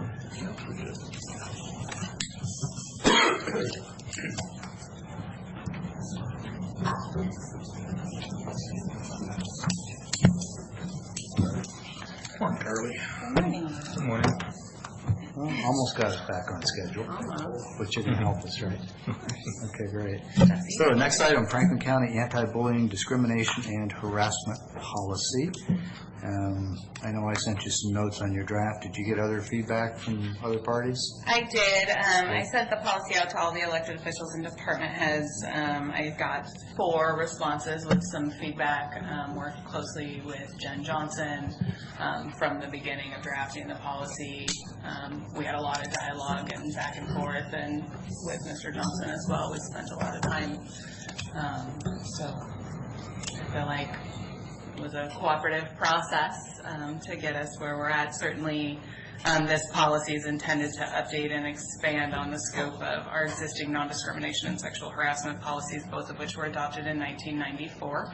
As we've discussed with some of our other policies, certainly time to update. But this one, kind of rose to the top, is while they, surprisingly were still pretty good policy, they just were inadequate for today's workplace, particularly with the cultural climate, including the Me Too movement, as well as the recognition of bullying in the workplace, which is a relatively new phenomenon. Not that I think that the bad behaviors are a new phenomenon. I think the recognition of them being toxic to the workplace is relatively recent in our culture. It just occurred to me, I forgot to look on here on the coordination to see if the New York State Attorney General coordinated on that. There's a lot of people, but certainly everyone comes to the county with different backgrounds and different assessments of what is unacceptable behavior in the workplace, and it's important for us to define that for Franklin County, as well as define common terms that are used in this arena. Often they're, I find terminology thrown around pretty loosely as it pertains to some pretty specific and serious issues. So defining those things allows us to communicate on the same page with the understanding of what those terms mean. And most importantly, the policy expands the scope of unacceptable behaviors at Franklin County and clarifies the reporting process and places the responsibility on every single Franklin County employee to contribute to and maintain a workplace that's free from bullying, discrimination, and harassment. And I know that you meant that it expands the policy's acknowledgement of unacceptable behaviors, but it's not really expanding the scope of unacceptable behaviors. It's always been unacceptable. Exactly.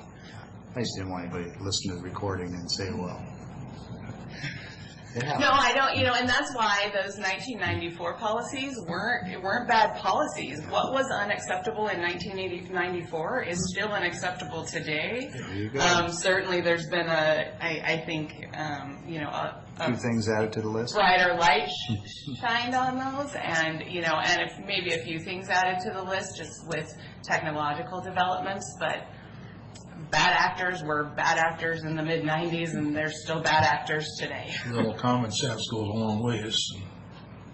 True. So putting it on the bulletin board in 1994 or putting it on email in 2018 is still bad practice.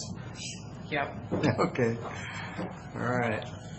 Well, I just had a question about, I'll wait till after we have a motion. We'll go to discussion. Okay, I'll make a motion to approve the anti-bullying and discrimination harassment policy, which, once it passes, will be resolution 218-132.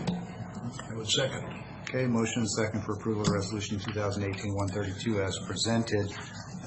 Comments, questions?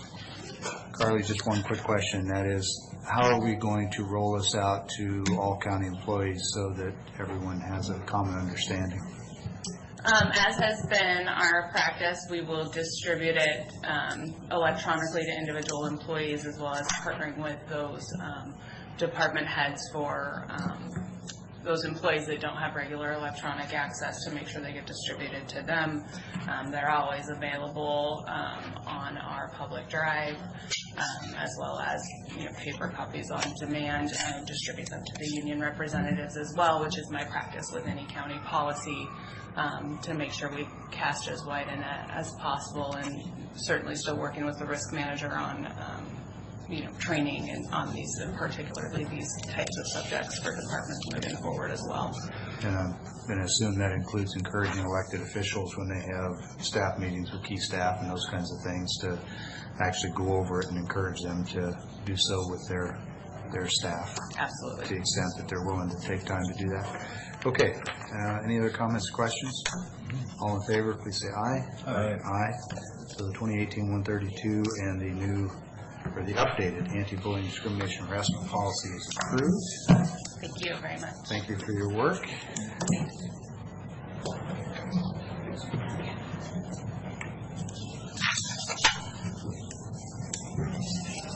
Okay.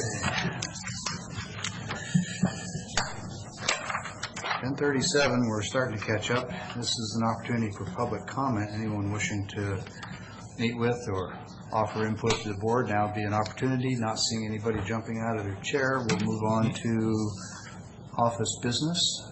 We've got some payroll rosters, I think.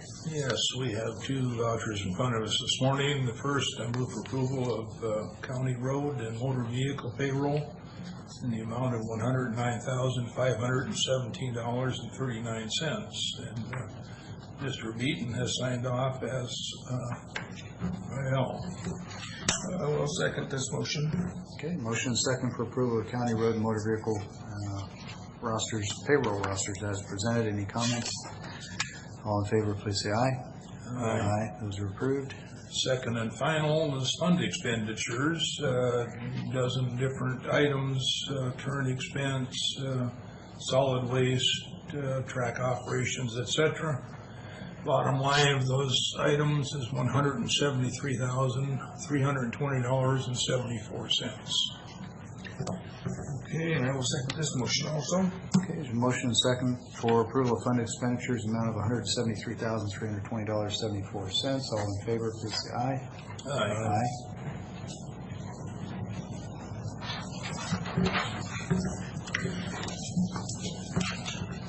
Okay, consent agenda, we have 5 items. Are there any items that anyone wishes to pull for separate consideration and discussion by the board? I'll go ahead and make the motion just with a discussion on number 5, since we have Kyle here. And if there's no other, I make a motion that we accept resolution or consent agenda 1 through 5. Second discussion. Okay, so we have a motion and a second. I was hoping that if there were any items to be pulled, we could do that before a motion. So I'll offer an amendment to the motion, which is to pull item 5 for separate discussion and approve consent agenda items 1 through 4. Does the seconder concur? Yeah, that's fine. It's basically saying, I guess, as I asked for, but that's fine. We can just separate and discuss it. Well, the distinction, I think, is important. I don't want to vote to approve something before we've discussed it, and that's what your motion would have done. Okay, so that's fine. Then we have a motion and a second. It's been amended. We'll vote first on the amendment. All in favor of pulling item 5, please say aye. Aye. Aye. Okay, item 5 is separated out for separate discussion. Now we're back to the original motion, which is approval of consent agenda items 1 through 4. All in favor, please say aye. Aye. Aye. Okay, consent agendas 1 through 4 are approved. We can sign those later. In the interest of time, I see we have guests, Mr. Sullivan and Mr. Bell. If you'd come join us, please, so we can discuss item 5, which is the executing Greater Columbia Behavioral Health Certificate of Formation, forming a limited liability company. And again, in the interest of time, I'm sure everybody's going to have some questions. As I do, I go through these ASRs, I'm looking for the basic who, what, when, where, why, and how, and in this one, the piece that's missing for me is the why. And so much of the package talked about the how, which is creating the LLC, so it would help me at least as we go through this, why it's necessary to do an LLC. I understand it may be liability focused, so maybe you could talk to joint and several liability as you go through, because it still seems like we're on the hook. Over to you. Sure. So it may help to step back a little bit, because this issue gets intertwined with this the on-time adoption of the integration of the physical with the mental health system. And so that's not the reason we started this discussion with an LLC, but it has now become so intertwined it's hard to differentiate the two. We started talking with the LLC when we got a phone call from someone at the state auditor's office saying they didn't like our current structure, current legal structure. The same structure they've been doing for the last 20 years or so. Was that in the context of becoming the ASO or Nope. previous to? This was prior to any of these discussions about an ASO. And our structure was not any different than a lot of the others in the state, right? Exactly. And so this was a new hire at the auditor's office, and she went through and audited a lot of interlocal agreements and found that she didn't feel that the structure that most at that time RSNs had was appropriate. Although it's under the statute, it's perfectly allowable, and that's what most of them had. Her contention was that the structure we had was fine. But what that would mean is, for auditing purposes, we would have to apportion out a percentage of everything we do to the counties, and each individual county would be audited separately for their portion of GCBH's books. Okay, and no one thought that was a good idea, and so we disagreed with her, but she didn't seem to care. And she said, you can leave it the way you are, but we're going to come audit each individual county, or you can form an LLC. So a lot of the other, several of the other RSNs at the time in the region decided to form an LLC, and so we started investigating the ability to convert to an LLC at that point for that particular reason. Then the integration issue came up, and it turns out that if the region wanted to become an ASO, GCBH wanted to become an ASO, then there would be some advantages to being an LLC in terms of contracting with the MC. We throw out a lot of acronyms, so I apologize. Is the chief advantage to mitigate liability? Well, it makes contracting easier and cleaner. and that's really the main reason. Okay. The liability that we would have as an LLC is probably less than we would have under the current structure. Our liability now is limited by agreement. Under an LLC, it's limited by statute to some extent. So let me back up. So Yeah. So when we start, integration, most of you are probably aware, I don't know how much the board knows about what's happening in the mental and physical health world.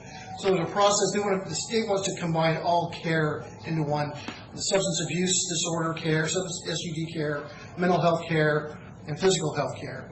Well, a few years ago, they combined mental health care with the substance use disorder care, SUD. And so we've been going through that process. Well, now it's come time to combine that system with the physical health care system. And it didn't work very well. They're still keeping MCOs and ASOs separate. Yes. Because of the dollar stream. Right. So under the joint. They're combining, but they're still keeping them separate. Right? Correct. I think the ultimate goal is to combine, but I think they realized that didn't work out very well, and there's some problems. I think ultimately if they can work through those problems, the ASOs may end up going away at some point. But I think there's some things that the MCOs couldn't do well, or didn't want to do, or don't want to do, and they would rather have another entity do them, and so they came up with these ASOs. And so we're working through that process, whether to become an ASO or not. It made sense to become an LLC. Rather than, so the issue then, we were going to convert Greater Columbia to an LLC. We scrapped that plan. Greater Columbia is going to stay as it was through the end of this year. We're creating a new LLC specifically for the ASO, so it'll have its functions. Okay, so I lost you there. Okay. We were originally talking about creating an LLC to replace what used to be Greater Columbia Behavioral Health. Right. Okay. And now you're saying that plan has changed. You're looking at just creating an LLC just for the ASO piece? Correct. Okay, so we have historically had a county commissioner appointed by the board to serve on the board of Greater Columbia, which later became the BHO, which eventually may or may not become an MCO. And it was always a little bit gray about the status of an elected commissioner being there sitting on that board. Are they there in an ex officio capacity by virtue of their position? Are they there as a formal representative of this board and voting on behalf of the board? A lot of gray there. So if and when it becomes an LLC, I see that as a further extension of the separation. So how would you define, legally speaking, the role and status of one of the three of us serving on the board of that LLC? Right. So the governing structure is going to mirror what we have now, where you'll have a commissioner from each county will be an acting member of the LLC, and they'll each have the ability to have an alternate. And so the governing structure would be the same. It'll look much like it does now. I get that. So do you see any change in the legal status of that county commissioner sitting there? No. So the county commissioner doesn't have the ability to bind the county to anything while they're acting as a board member of GCBH. So that's of GCBH, the LLC? Of either entity, then or what would become LLC. Okay, and with respect to joint and several, that, practically speaking, do you think that changes between GCBH and an LLC? Right, so we won't have, there's no, the joint and several liability issue won't, there's no joint and several liability when we're talking with the LLC. We're not, unless I'm defining it differently than maybe you are. Well, yeah, I mean, I'm defining it as, under the state statute, if an official county member, a commissioner acting in their official capacity, undertakes an act that brings us to litigation, and it's determined that that commissioner's act is 10% responsible for causing the damage, that the county can be held liable, even though it's determined that some other actor was 90% responsibility. In generic terms, that's my understanding of joint and several. Okay. And so the question is the corporate veil of an LLC sufficient to provide any protection there? And my sense is it's not, but you're the attorney, so tell me. So there are a few variances on joint and several, and that's a different one than I had anticipated you were talking about. Sure. Well, yeah. So, the liability, so he can't, and we use Commissioner Cook just because he's the commissioner for this. Well, he doesn't have to be responsible, he just has to participate to bring joint and several on, this is my understanding. Right, so the bottom line under an LLC is the only thing that Franklin County could be responsible for under an LLC, which would lessen the liability from what is existing now, is so under an LLC, Franklin County is only liable for up to what its contribution is into the ASO, into the LLC. According to statute. And also by agreement. If you look at Section 7 of the document to form the LLC sets that out. Okay, so see, that's an agreement among the members of the LLC. I'm talking about a third-party outside actor that comes in and sues us because they weren't provided adequate mental health and their spouse ended up taking their own life because we allegedly failed to act in a timely manner. That's the kind of scenario I'm envisioning. Right. And I'm not seeing how. So, probably not different at all.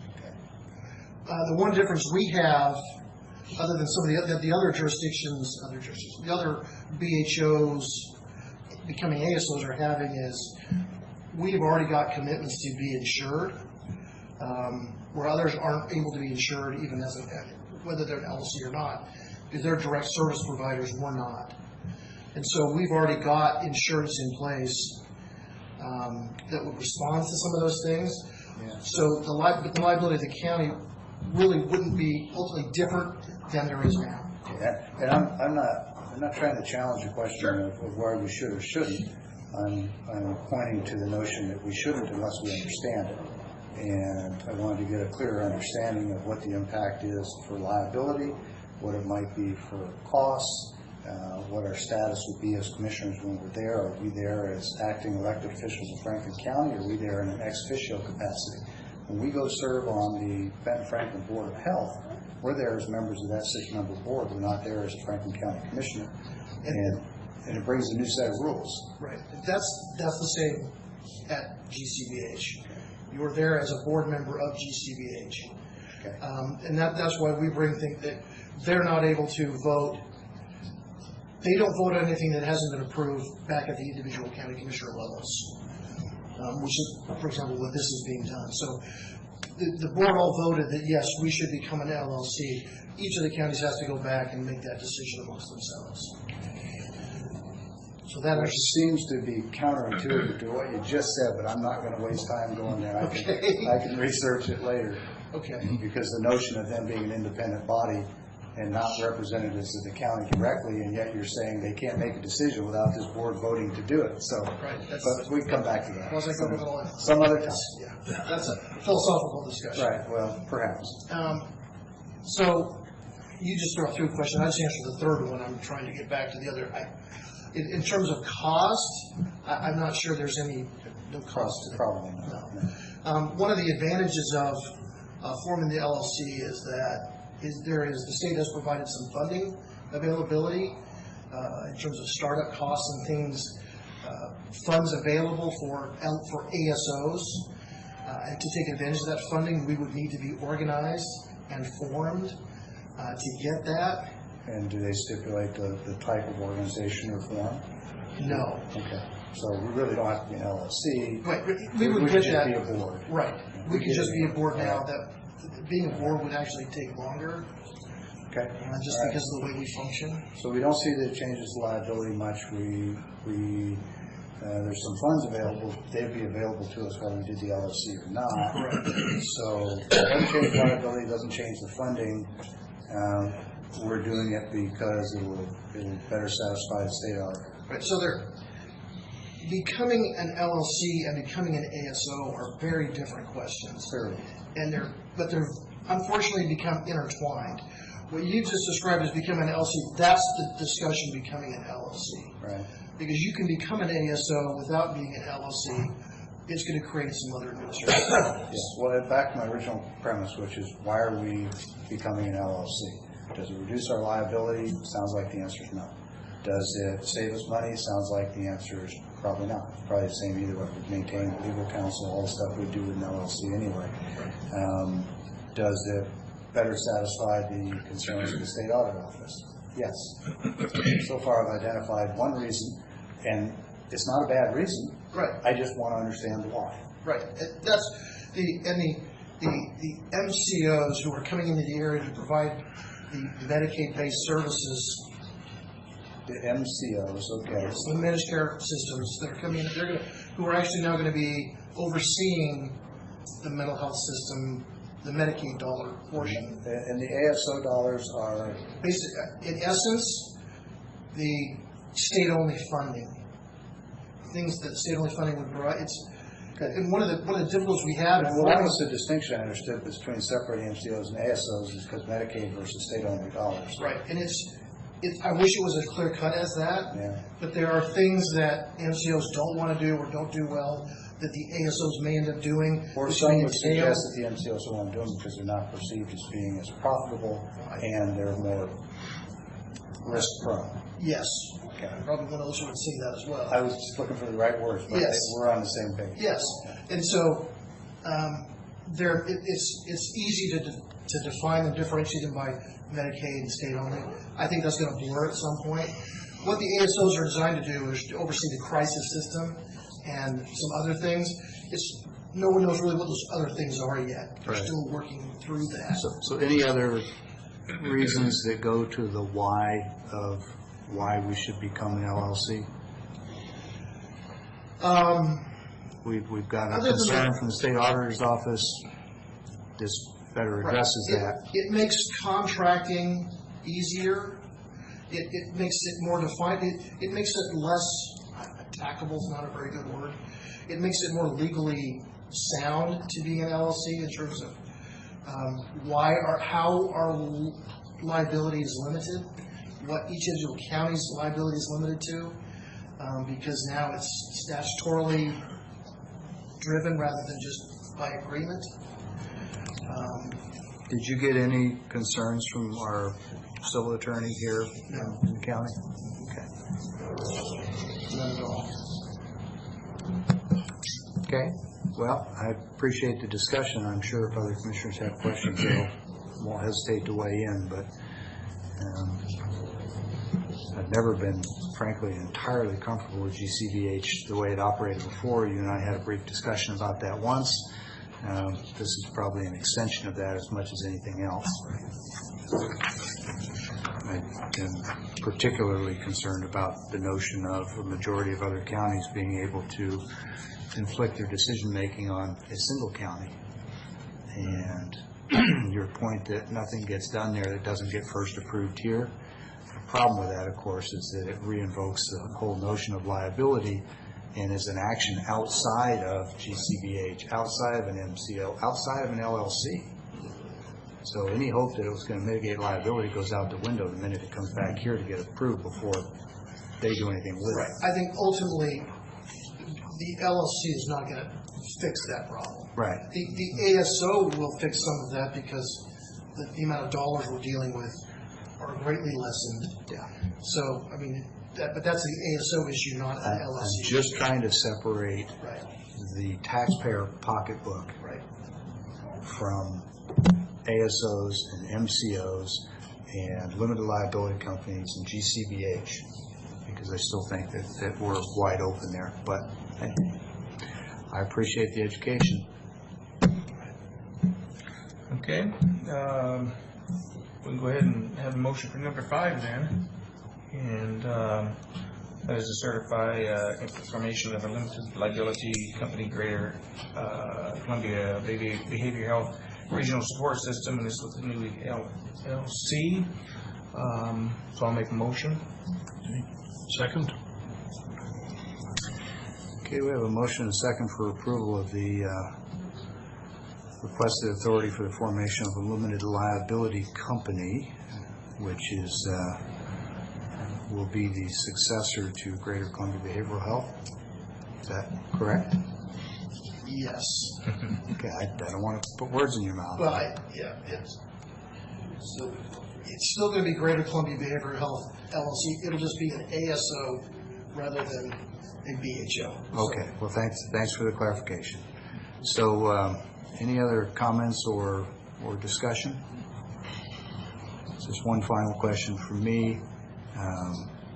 Do you see this in any way increasing risk to Franklin County? No, absolutely not. Okay.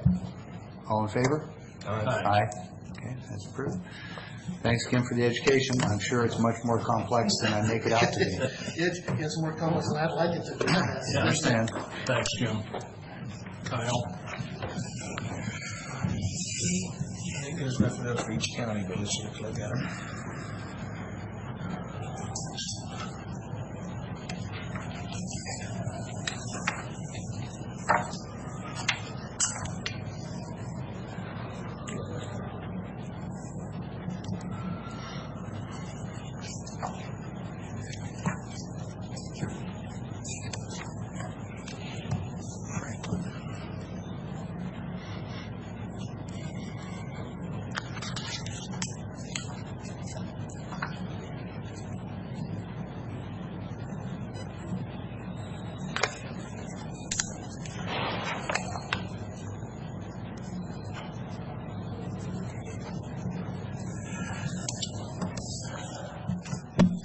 Just a reminder, when you fill out your annual F1 form with the Public Disclosure Commission, this is another LLC that you'll need to list probably.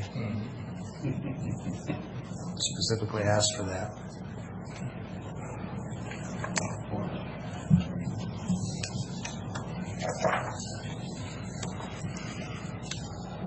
Okay, any objection in the interest of time moving on to administration office business?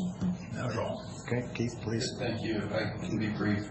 The first item was a kind of a placeholder on the agenda. I don't anticipate that we necessarily need to take action today. There's no legal requirement to take action, but just remind the board that under prior resolution, Districts 1 and 2 commissioners' compensation was set for the period ending 2020, but the District 3 commissioner compensation resolution ends at the end of 2018. Legally, if we're going to change that, it would require making a change before the election. So just wanted to bring that to your attention. The other elected officials, you will recall, we pulled those out of the salary matrix and created a schedule just for the elected officials. Because they don't set their own salaries under state law, those can be changed at any time. They're not dependent upon an election cycle per se.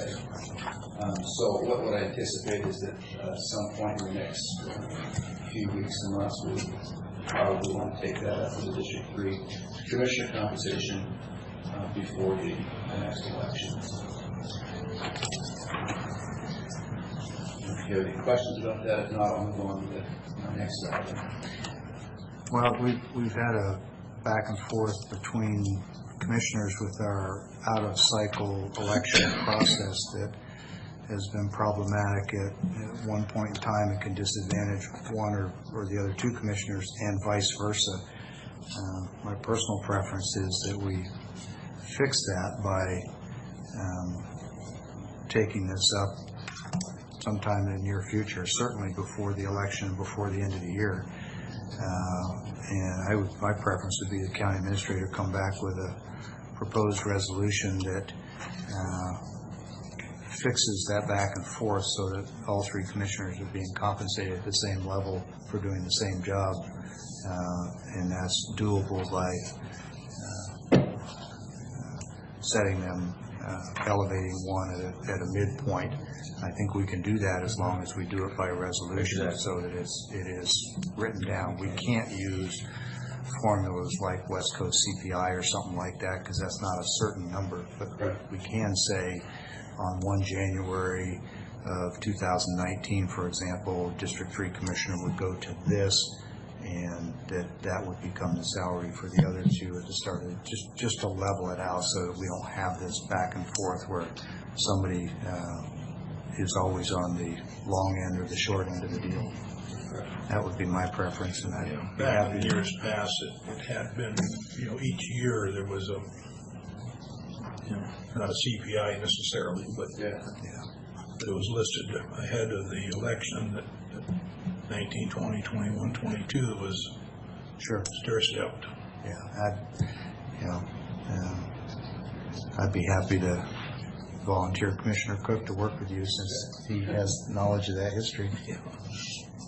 I don't hear him saying no. That could affect me, so. Well, that's what I was thinking, is you have autonomy, and I know you'll be fair, and it'll let us level out this playing field so no one's ever disadvantaged. At the same time, Keith, we can work with, all of us can work with him on this. Of course, any commissioner can talk to Keith anytime, but I just meant in terms of having that history that Commissioner Cook, and the fact that he's not up for re-election really takes him out of any potential criticism either. Okay, anything else? Yes, I just wanted to point out, a major milestone was reached in our development of our One Solution software product. As of May 1st, launched our employee online module. That's been a long-term effort to allow more functionality for our employees.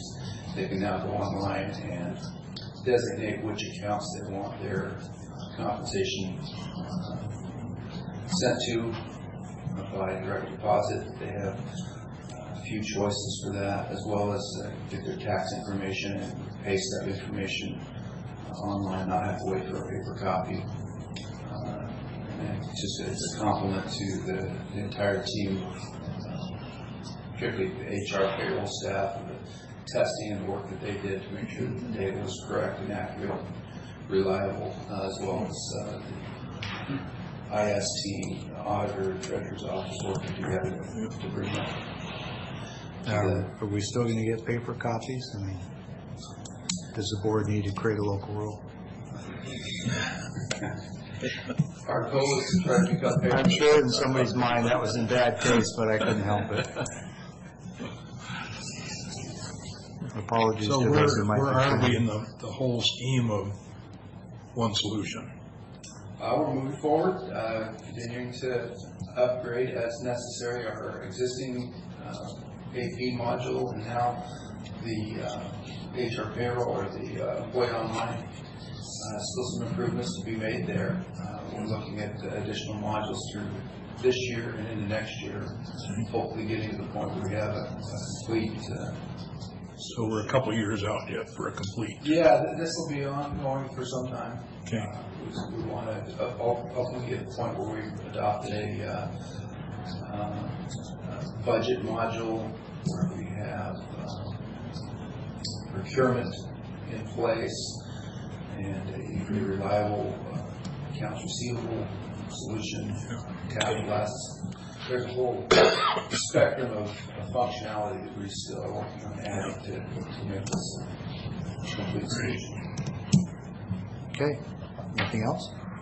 No, that's all for today. Okay, next item is opportunity for public comment. Anyone wishing to speak with the board? The only thing I would ask, Matt Beaton, I would ask if there is going to be review on, I mean, the agenda says elected officials, so if it does come up or if you decide to go ahead, to be as specific as possible and try to not have a repeat of the last time this happened, that'd be the only thing I'd ask for your consideration. You're looking, the elected. Confused, yeah. Well, I'm talking about, I just, from my perspective, I'd just do not wait till election day when that happens. So anyway, thank you. Okay, not seeing any other comments. Do we have need of any executive session today? I do not. Okay, any other business from the board? We're adjourned. Thanks.